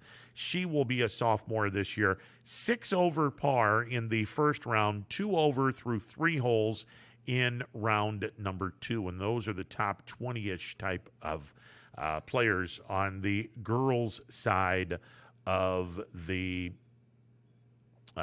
venue. But the boys and girls tournament going on right now, and that's just the first couple of rounds. Tomorrow will be the second half of the competition, the Mahoning Valley Hospital Foundation Junior All-Star Leaderboard in both boys and girls. This is a nationwide tournament. We talked about this last week with Brian Cholnar. We're going to be back at Mill Creek tomorrow, and you will hear from some of these very talented junior golfers once they finish their round, as we will be set up just beyond the 18th green. So hopefully nobody crashes into our facilities with a drive that goes well past the green. Hopefully that doesn't take place. But Anthony and I will, and along with the YSN team, we will be out at Mill Creek having some fun tomorrow. And the weather is supposed to be absolutely gorgeous tomorrow for that. All right, we're going to take a timeout. On the other side, we will get some phone calls in. It is a Tuesday edition of Running Points. The MP Vivo Heating and Air Conditioning hotline is open for business. 330-886-0813. Coming up next, Major League Baseball, the crackdown has started with the illegal substance with the pitchers. The crackdown has started, and we'll talk a little bit about that as we go into the next segment of Running Point after this timeout on ysnlive.com. At Greenwood Chevrolet, we go the extra mile for you. By finding you the right vehicle at the right price. And by being with you for every mile of your journey. Visit greenwoodchevrolet.com and tell us how we can go the extra mile for you. New things happen all day. Some are good, some not so good. In today's complicated world, while you're busy working, playing, and living life, we're busy helping you make sense of the day's news. And there's only one place where it comes together with clarity, context, and accountability. It's 21 News at 6 with me, Madison Tromler, and Derek Steyer. 21 News at 6. It's what the day's news really means to you. Welcome home to a home made homier with Baird Brothers Fine Hardwoods. Inspiration starts at BairdBrothers.com and is turned into reality when high-quality hardwoods are delivered right to your home.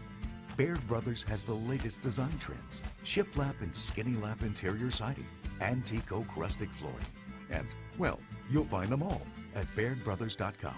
Ordered easily, delivered conveniently, enjoyed comfortably. BairdBrothers.com. WRS Wealth Advisors, the area's premier wealth and retirement specialists. Located on South Avenue in Boardman. Hi, this is Jim Myers with Myers Family Insurance, your local Medicare and retirement resource. We're excited to have sports back. Whether you're on the field or cheering from the stands, sports unifies communities and brings hope for the future. We're all one team working together. At Myers Family Insurance, we know the importance of a great team. Our team continues to grow to help you with your Medicare and retirement needs. The annual election period is October 15th through December 7th. Now's the time to make sure your plan continues to meet your needs for the upcoming year. Call today. Hi, I'm Colin Chupa. And I'm Kelsey Klim from K-Squared Marketing. Our boutique marketing firm specializes in media planning and buying, public relations, event marketing strategies, and strategic sponsorships. We can integrate our services with your existing game plan, or we can be your entire marketing team. Your goals, our game plan. Let's win together. Call K-Squared Marketing at 330-623-2730 or visit ksquared.marketing to learn more. At Hubbard Chevrolet, Hubbard can help you get the financing you need regardless of your situation. I'm Tony Page, and I've helped thousands of customers in Northeast Ohio and Western Pennsylvania buy a vehicle. Bad credit, no problem.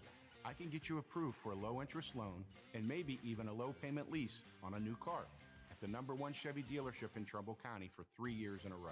Visit HubbardChevy.com to get pre-approved or come see me, Tony Page, to get a new vehicle today. Remember, folks, Hubbard can help. Every customer has a story, and at Greenwood Chevrolet, we are committed to making sure it ends with you in the right vehicle. I get to be part of somebody's adventure, whether it's buying a car for the first time, helping them get approved, or finding the perfect car for their budget.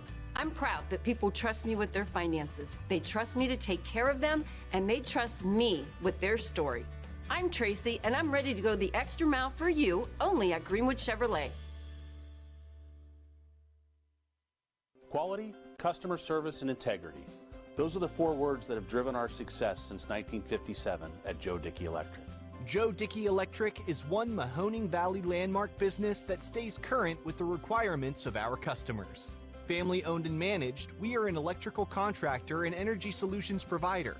Every member of our team adds to his or her skill set through ongoing training.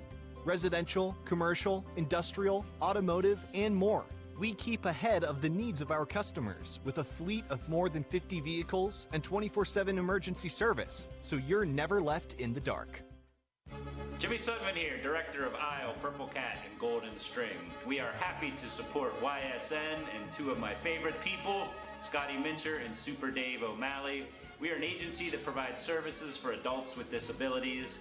We infuse humor, passion, and joy into their lives. If you know of any folks with disabilities that need our assistance, please contact us.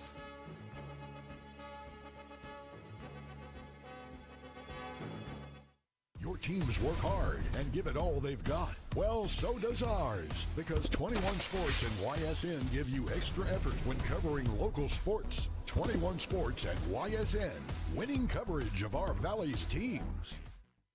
When looking for home design inspiration, don't just be inspired, be Baird inspired. Whether new or remodeling, Baird Brothers has the latest trends like shiplap to refresh your home. Go from inspiration to installation with our wide selection of in-stock American hardwoods. From the rustic charm of antique oak to the warmth of traditional cherry, Baird Brothers has what you need to make your home inspiring. Baird Brothers, our family's heritage, your family's home. Welcome back to this Tuesday edition of Running Point, presented by Greenwood Chevrolet on Mahoning Avenue in Austintown. Ron Potesta with you. All right, so Major League Baseball yesterday started its interesting way of making sure that the pitchers are not doing anything illegal. It would be kind of curious as to how the umpires were going to deal with the crackdown on foreign substances. So what the umpires are doing is they are, instead of halting the game to start the inning and doing the inspection, they're inspecting the pitchers as they walk off the mound. Last night at Shea Stadium, or not Shea Stadium, God, I just went 70s and 80s on everyone. Last night in the gorgeous new ballpark with the New York Mets. What is it? Good Lord, I just had a brain freeze. Anyway, in New York, where the Mets play, the umpires halted DeGrom on his way off the field.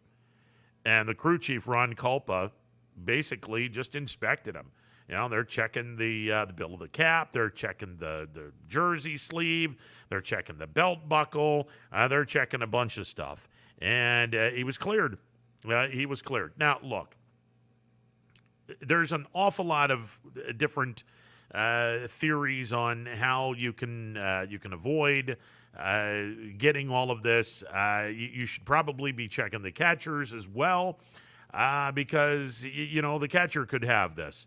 The catcher could have all that stuff. It's not just the pitcher that can have the illegal substance. Like I said, the catcher could have it. The third baseman could have it as he catches the ball when they throw the ball around to start the inning. There's a lot of different players that could have that substance, not necessarily the pitcher. Now, beginning Monday, pitchers were to be ejected from a game and suspended for 10 games if they're caught using a foreign substance to doctor baseballs. Now, the tacky mix of rosin and sunscreen, the spider stuff, the glue and whatever that stuff, apparently the only thing that you're allowed to use is the rosin bag and the sweat from your brow, and that's it. And anyone that gets caught gets ejected from the game, and they get suspended for 10 games. Now, listen, if you're a starting pitcher, a 10-game suspension is an absolute joke. It is. It's an absolute joke, because the 10-game suspension for a starting pitcher is, well, you're going to miss 2 starts. A 10-game suspension for an everyday player, a guy that's in the lineup every single day playing the same position, that's a 10-game suspension. A 10-game suspension for a starting pitcher is, in reality, a 2-game suspension. You want to really make some noise here? 10-start suspension. You are suspended for 50 days. Now, personally, I don't even think that's enough. As far as I'm concerned, what the pitchers are doing in terms of illegal substance on the ball is every bit the garbage that the steroid era was. And the steroid era got shut down or slowed down significantly by the penalties that everyone agreed to. 81 games or 80 games with a first offense, 1 year suspension with a second offense, and you're out of baseball with a third offense. Why can't Major League Baseball do this with the pitchers? In what world does a 10-game suspension mean a whole heck of a lot to a starting pitcher? Oh, you're going to miss 2 starts. Well, we caught you red-handed cheating. We caught you doctoring a baseball, cheating, but we're only going to suspend you for 2 starts. What? Get that out of here. Bare minimum, half the year. See you later. Half the year. See you later. You want to get all this stuff taken care of? Half a year.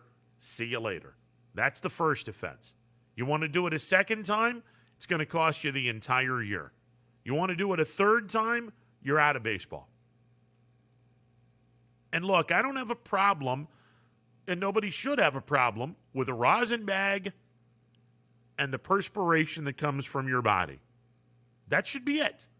A combination of the sweat, go to the rosin bag, where the rosin bag is a sticky, powdery substance that you can put on the baseball, along with a sweat. You got a nice, sticky feel. That should be enough. The idea of using concoctions like sunscreen. Well, we're going to add sunscreen to the rosin bag. No. Spider tack. We're going to use that. No. Everything that the pitchers have in terms of throwing the ball should be illegal with the exception of one thing, the rosin bag. You combine the rosin bag with a sweat, and that is more than enough to get some grip on the ball to where the ball is not going to go into the ear hole of someone. Now, one of the dumbest things that I have heard is Tampa Bay pitcher Tyler Glasnow, former Pirate. He was diagnosed diagnosed last week with a partially torn elbow ligament, and he thinks that his injury was due in large part to the crackdown of the substance they're allowed to use. That's the biggest load of malarkey I have ever heard in my life. It doesn't matter whether or not you had rosin in your hand, spider tack in your hand, or nothing in your hand. The truth of the matter is, pitching is an unorthodox thing. And if you throw a certain amounts and you throw X amount of pitches, your body is going to break down. To sit back and say that your partially torn elbow ligament is, thanks in large part to the stepped-up enforcement, is BS. It's absolute BS. By the way, over the last week, since we started talking about, or the umpires started talking about cracking this down, the ratio of spin to velocity has dropped 23.9%. Let me repeat that. The ratio of spin to velocity has dropped 23.9%. And it is actually on par, according to the Associated Press. It is on par with measurements from the 2015 season. That, according to MLB StatCast data.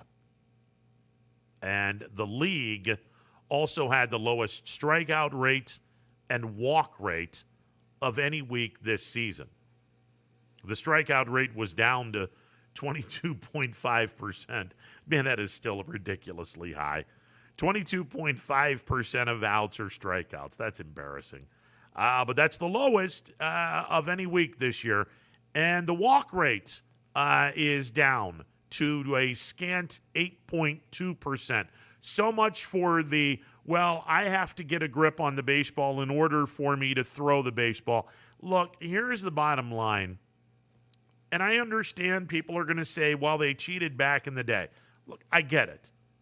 Gaylord Perry is in the Hall of Fame because he threw a spitball, or he psychologically got it in everyone's head that he threw a spitball.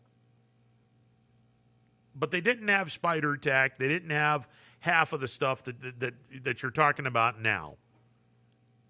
And the walk rate was pretty safe. And the strikeout rate was pretty low. Mainly because guys weren't swinging out of their shoes and swinging for the fences like they are today. Neither here nor there. The average in June to this point, 247. That was prior to Sunday's games. The season average right now, still a just incredibly low, embarrassingly low, 239 average throughout. 239. Garrett Cole, who he really didn't look all that great a few weeks ago at a news conference. He had another news conference last week, and he pleaded with the league to better communicate with the players. He's claimed the balls have become too slick. Again, that's BS. I've made mention of this. I've actually gone into the umpire's room and have seen it done. For those that are curious as to how the product of doing the baseballs before the game, it's real simple. The umpires grab, and in the MLB draft league, it's 6 dozen baseballs. How they don't go through the entire lot is beyond me. but they have 6 dozen baseballs. And before the baseballs are even thought about putting into play, and this is not just the MLB Draft League, it's minor league baseball and all the way into the major leagues. The umpires take the brand new ball out of the cellophane. Shiny, white, and very slippery baseball. They don't just, hey, this is our ball, this is what we're going to do. No, there's a process where you put Mississippi mud on the baseball. Not a lot, but enough to change the color from white to an off-white baseball. More importantly, the Mississippi mud is lightly covering the entire baseball. The idea that someone would say, well, these baseballs are slippery and we need more, BS. Absolute BS. It's a yearly thing. It's been done for years and years and years and years and even more years. The baseballs that are used in Major League Baseball all the way through minor league baseball are not brand new in terms of they get them out of the cellophane and they just hand them to the ball boy, and both dugouts, or the home dugout has all the baseballs and they're pristine, they're white, and they haven't been touched yet. That is the biggest line of BS. Every single baseball is rubbed up with a small amount of Mississippi mud to have the texture on the ball where it is no longer slippery.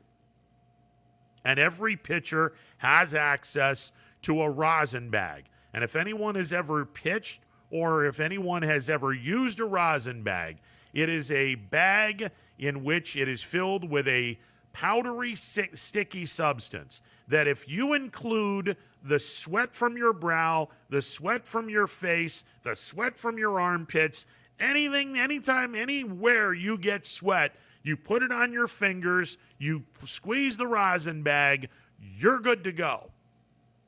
You're good to go. The ball ain't going to slip out of your hands. And the argument that the pitchers are making right now is the biggest load of malarkey in baseball right now.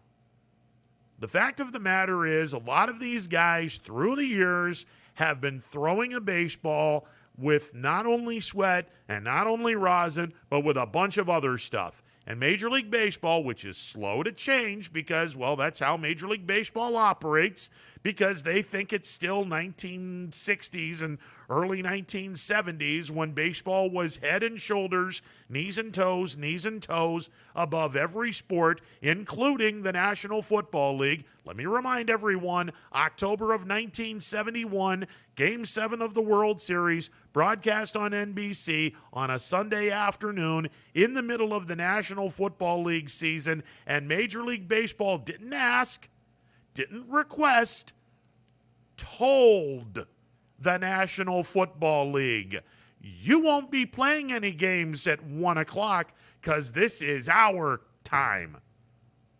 They told Major League Baseball, or the National Football League, to do that because that was the power of Major League Baseball. As early as 50 years ago, Major League Baseball was a stranglehold leader in all of sports. Well, unfortunately, over the last 50 years, Major League Baseball continues to believe that they are the stranglehold number one sport, the sport of all sports. And there's a lot of people that, well, they're kind of goofy when it comes to this stuff because Major League Baseball has never really gotten into the we need to make a bunch of changes. And frankly, I'm a little surprised that Major League Baseball made the change this quickly. But I've been saying this for weeks, and I'll continue to say it. The reason why Major League Baseball has made the change so quickly is because there is one certainty in life. In the modern sports world, there is one certainty in life, and it's not just in baseball. It's in football. It's in basketball. It's in hockey. Offense sells tickets. Offense puts asses in seats. Offense brings revenue. Offense brings a ton of money to the sport. And what we're seeing this year, there's no offense. No offense to be had. And consequently, the fan base, I don't know if I want to see this. Now, in fairness, COVID has something to do with this because, well, not all the stadiums are filled to capacity, and it's kind of a bad example because the Indian fan base sucks to begin with because they're always in the bottom third. However, they haven't exactly had a lot of people into the stands. 10 games over 500, haven't exactly had a lot of people in the stands since they've opened up the stadium. I know it's a bad example because the fan base pretty much is garbage because they don't go to games because they're butthurt over Paul Dolan, which is absurd in and of its own right, but I digress. Offense sells tickets, and if you don't have offense, you're not going to sell a lot of tickets. So Major League Baseball, who kind of really can't afford to not have a lot of money, now they're realizing, wait a second, our league average is what? 236? That's embarrassing. No. We got to do something about this. So they're going to crack down. Of course they are. And the numbers are going to go up. Now, they're not going to go up embarrassingly high because, again, players are still bent out of shape about launch angle and all the other bull crap that has little to nothing to do with baseball, or at least in the old school. In the sabermetrics mind, it has everything to do with baseball, but again, it's not a good brand of baseball, and they're going to swing out of their shoes, and they're going to strike out embarrassingly too much because they're trying to hit said home run. So the numbers aren't going to go astronomically up because the game isn't played the way it should be played, but that's neither here nor there. The numbers are going to go up. The offensive numbers are going to go up. And the offensive numbers are going to go up now because the whole velocity, the velocity is going to remain the same, but the spin rate, that's no longer going to be in play, or at least the ridiculously high spin rates are no longer going to be in play. There's not going to be an obscene amount of movement on a lot of pitches, unless, of course, and I brought this up to go full circle, you're inspecting the pitchers as they walk off the mound in between innings. You probably need to inspect the catchers. Just saying. You probably need to inspect the catchers. Check the chest protector inside the chest protector. Check inside the shin guards. I'm just saying. Because there's more than one way to skin a rabbit. I mean, I don't mean to offend any PETA people. Probably a poor analogy, but there's plenty of ways to get away with this. You better inspect the catchers. While you're at it, you might want to inspect the third baseman as well. After every inning or so, catcher throws the ball down the second base. They throw the ball around. Third baseman has the ball last before the ball goes to the catcher. Strikeout involved. Catcher throws the ball down to the third baseman. Gets the ball last. Hands the ball to the pitcher.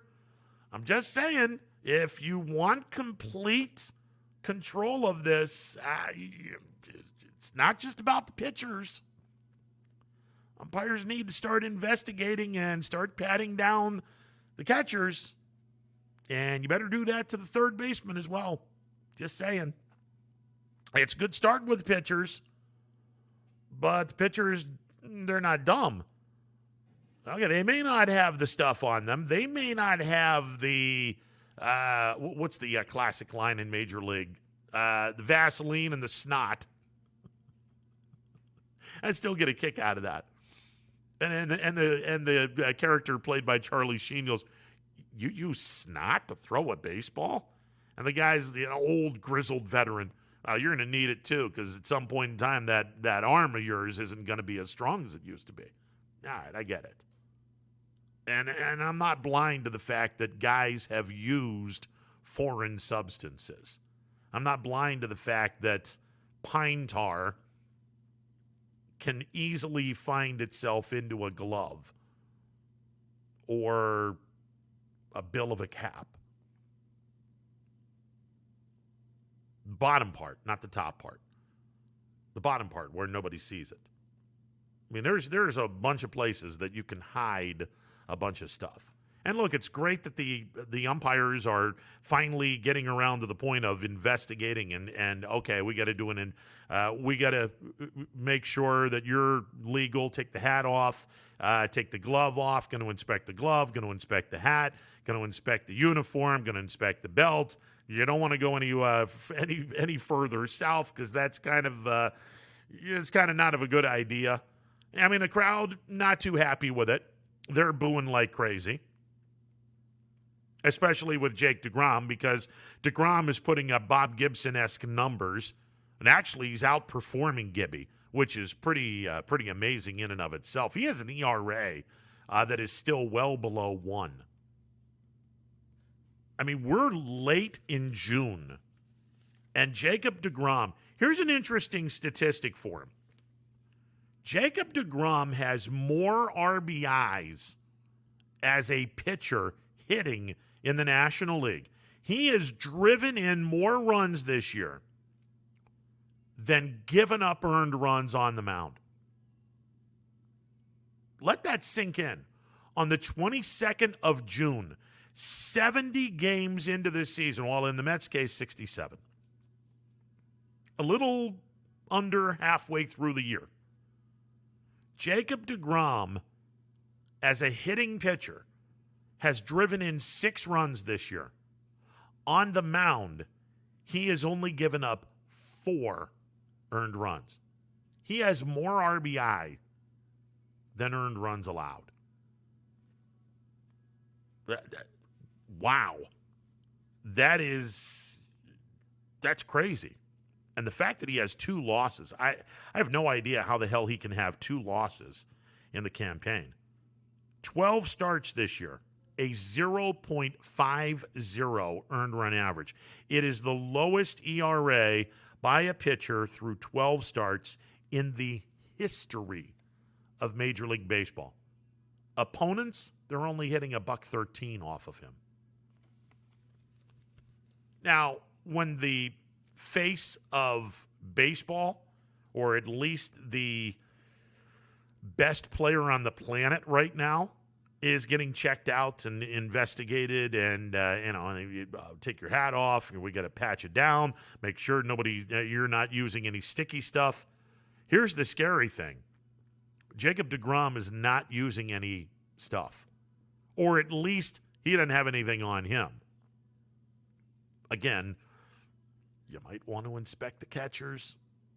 Just saying, if the pitcher doesn't have it, and you still think something's going on, pretty good chance the catcher has it underneath his chest protector. There's still enough room where he can go inside the chest protector, do a little this, have that on his fingers, put it on the ball, throw the ball back. Might have some into the inside shin guards. Might have a little pine tar on the catcher's mitt. Just throwing that out there. Listen, I'm just throwing it out there. I mean, it might be on the outside of the catcher's mitt as well, where the insignia of the company. Rawlings has a really good mitt. Maybe there's a little bit of dark spot where the Rawlings is, a little pine tar there. The pitch, let's catcher. I won't throw a name out because I don't want to accuse anybody of anything. But it's real simple. You're getting into your catching stance. You do the signs. You're ready to do this. You got the glove out there and all. Oh, by the way, we're going to do that. We're just going to go like this. Okay, we're ready to go. What did he just do?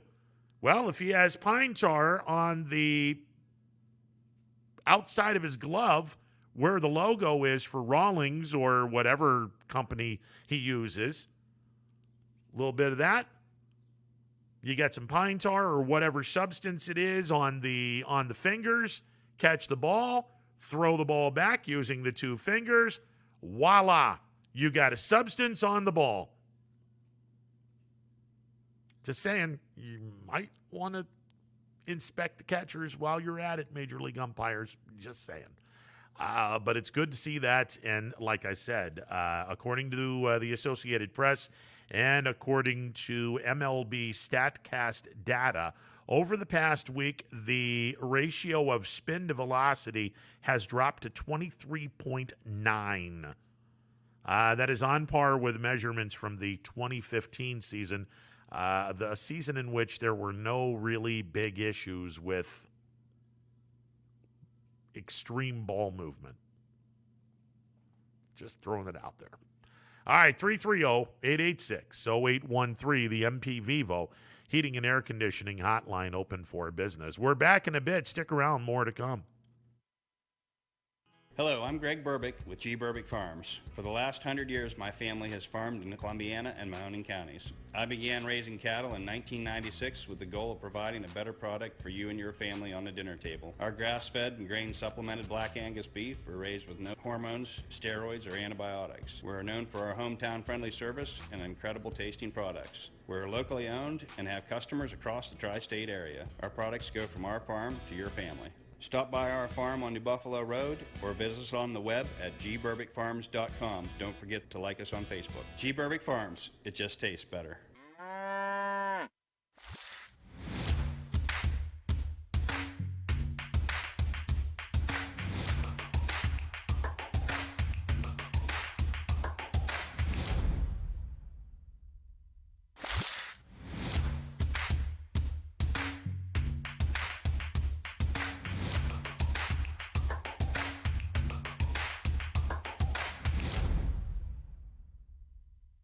This is Tommy Clem, owner of WRS Insurance Solutions.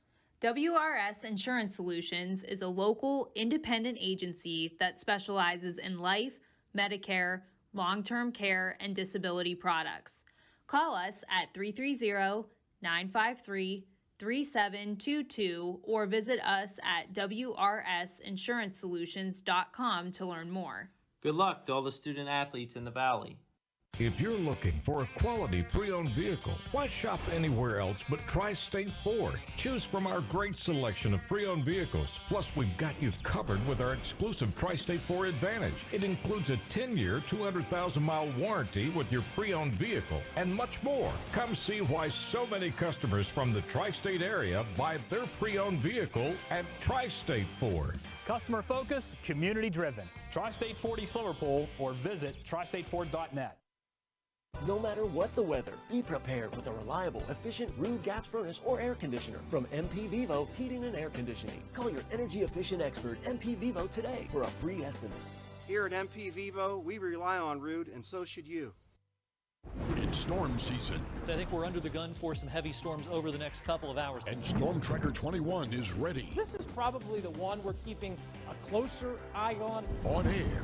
And locally, we're going to have a lot of eyes on our area. Online. All right, let's talk high-risk futurecast and the timing of this weather. On social media and on our app. Rain will come and go tomorrow. There'll be some dry intervals. Stay ready with Storm Tracker 21. The severe weather threat now through around sunset this evening. Myers Family Insurance knows the importance of a great team. Our team continues to grow to help you with your Medicare and retirement needs. The annual election period is October 15th through December 7th. Now's the time to make sure your plan continues to meet your needs for the upcoming year. Call today.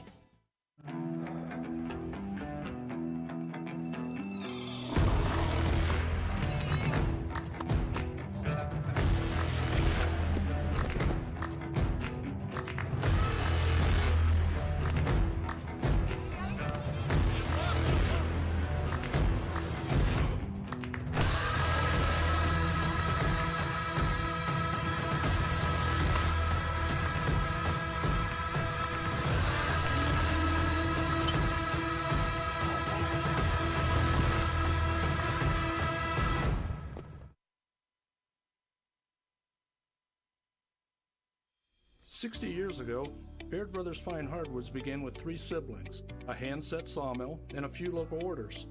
And while business has certainly changed over the years, what has not are our principles of hard work, craftsmanship, and commitment to quality. At Baird Brothers, we're proud to put our name on the products we create, from moldings and doors to flooring and lumber. Thank you for 60 great years. We look forward to 60 more. Baird Brothers, for the place you love. At Greenwood Chevrolet, we go the extra mile for you. By finding you the right vehicle at the right price. By giving you confidence in your vehicle with the Greenwood Advantage warranty. By guaranteeing you financing, regardless of your situation or credit history. And by being with you for every mile of your journey. At Greenwood Chevrolet, we do whatever it takes to go the extra mile. So, how can we go the extra mile for you? Welcome back to this Tuesday edition of Running Point, presented by Greenwood Chevrolet on Mahoning Avenue in Austintown. Tonight, the NBA draft order will be taking place. The Cavaliers, who I think they have the fourth best chance at getting the number one pick. They lost a coin flip with Oklahoma City. So I think Detroit is number one. I can't remember who number two is. Oklahoma City is third, and Cleveland has the fourth best chance for the number one selection. Cleveland can go anywhere from 1 to 9 in the lottery. They can go anywhere from 1 to 9. Their best chance is obviously at number 4, but they can go anywhere from the top pick overall and slide as far down as the 9th pick overall. I mean, I don't want to say it's a huge night for the Cavaliers. Look, there are a couple of kids that would be really, really fun to have in a Cavs uniform. Cade Cunningham from Oklahoma State is probably the one guy that everyone has their eye on. He's a shooting guard / small forward.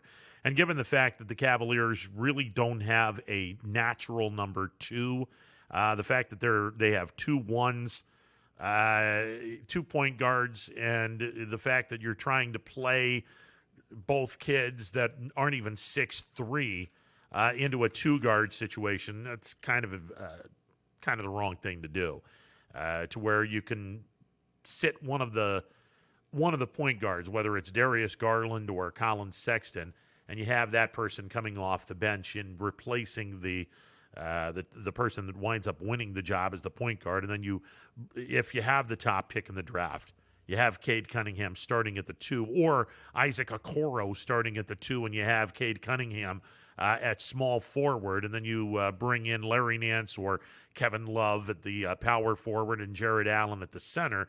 And some of the kids that were starting, you put them on the bench. And have them come off the bench. The Jetty Osman, Larry Nance Jr. Would come to mind. A couple of the other young kids that they had. We'll see what happens. Evan Mobley is another guy.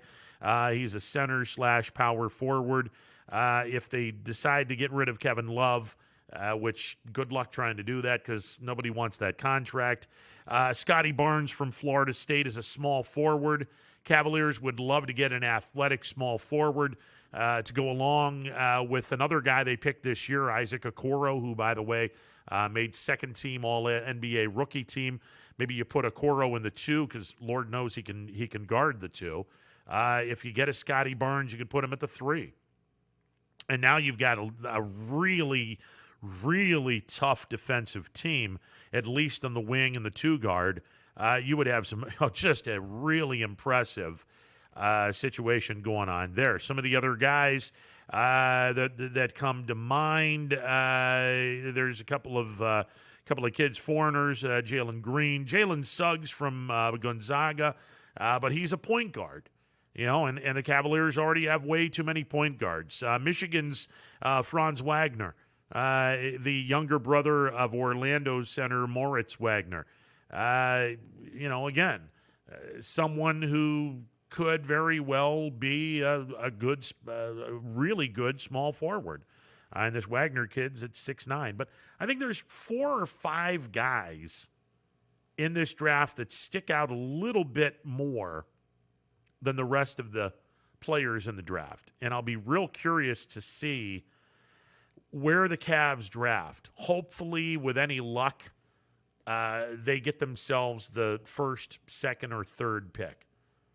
If they can sneak out of the fourth pick and get up into the top 3, oh, man, that would be phenomenal. That would be great. Worst case scenario, Cavs draft 9th. If they draft 9th, then you might as well just trade the pick. Maybe that pick gets things a little interesting if you unload Kevin Love. Maybe that pick would bring something a little better back. But just trading Love, probably not going to happen. Number one, he's hurt all the time. And number two, that contract is just too much. $30 million a year for the next 2 years. Nobody's going to want that contract.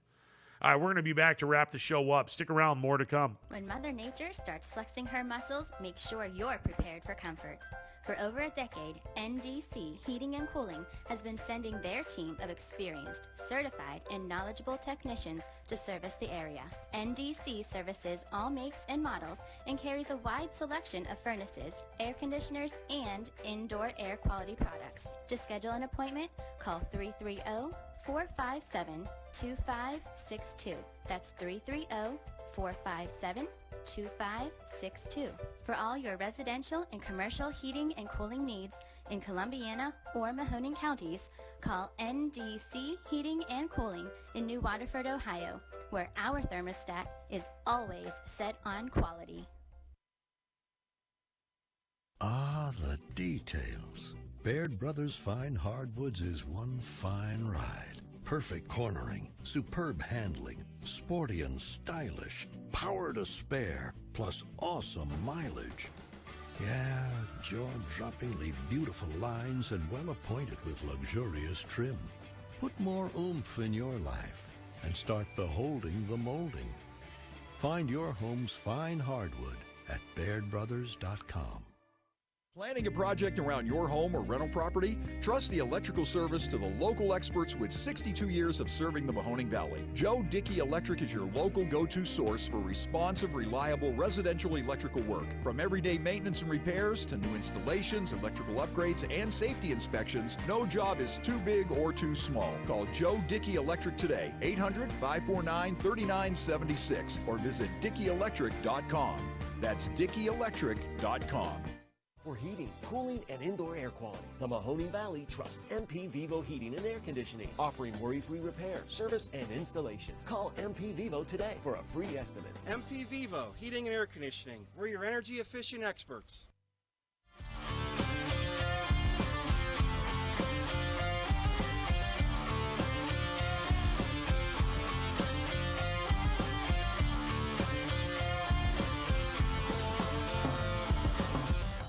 If you're looking for a new Ford vehicle, why shop anywhere else but Tri-State Ford? Choose from our great selection of new Ford models. Plus, we've got you covered with our exclusive Tri-State Ford Advantage. It includes a 10-year, 200,000-mile warranty with your new Ford. Come see why so many customers from the Tri-State area buy their new Ford at Tri-State Ford. Customer focus, community driven. Tri-State Ford East Liverpool or visit tristateford.net.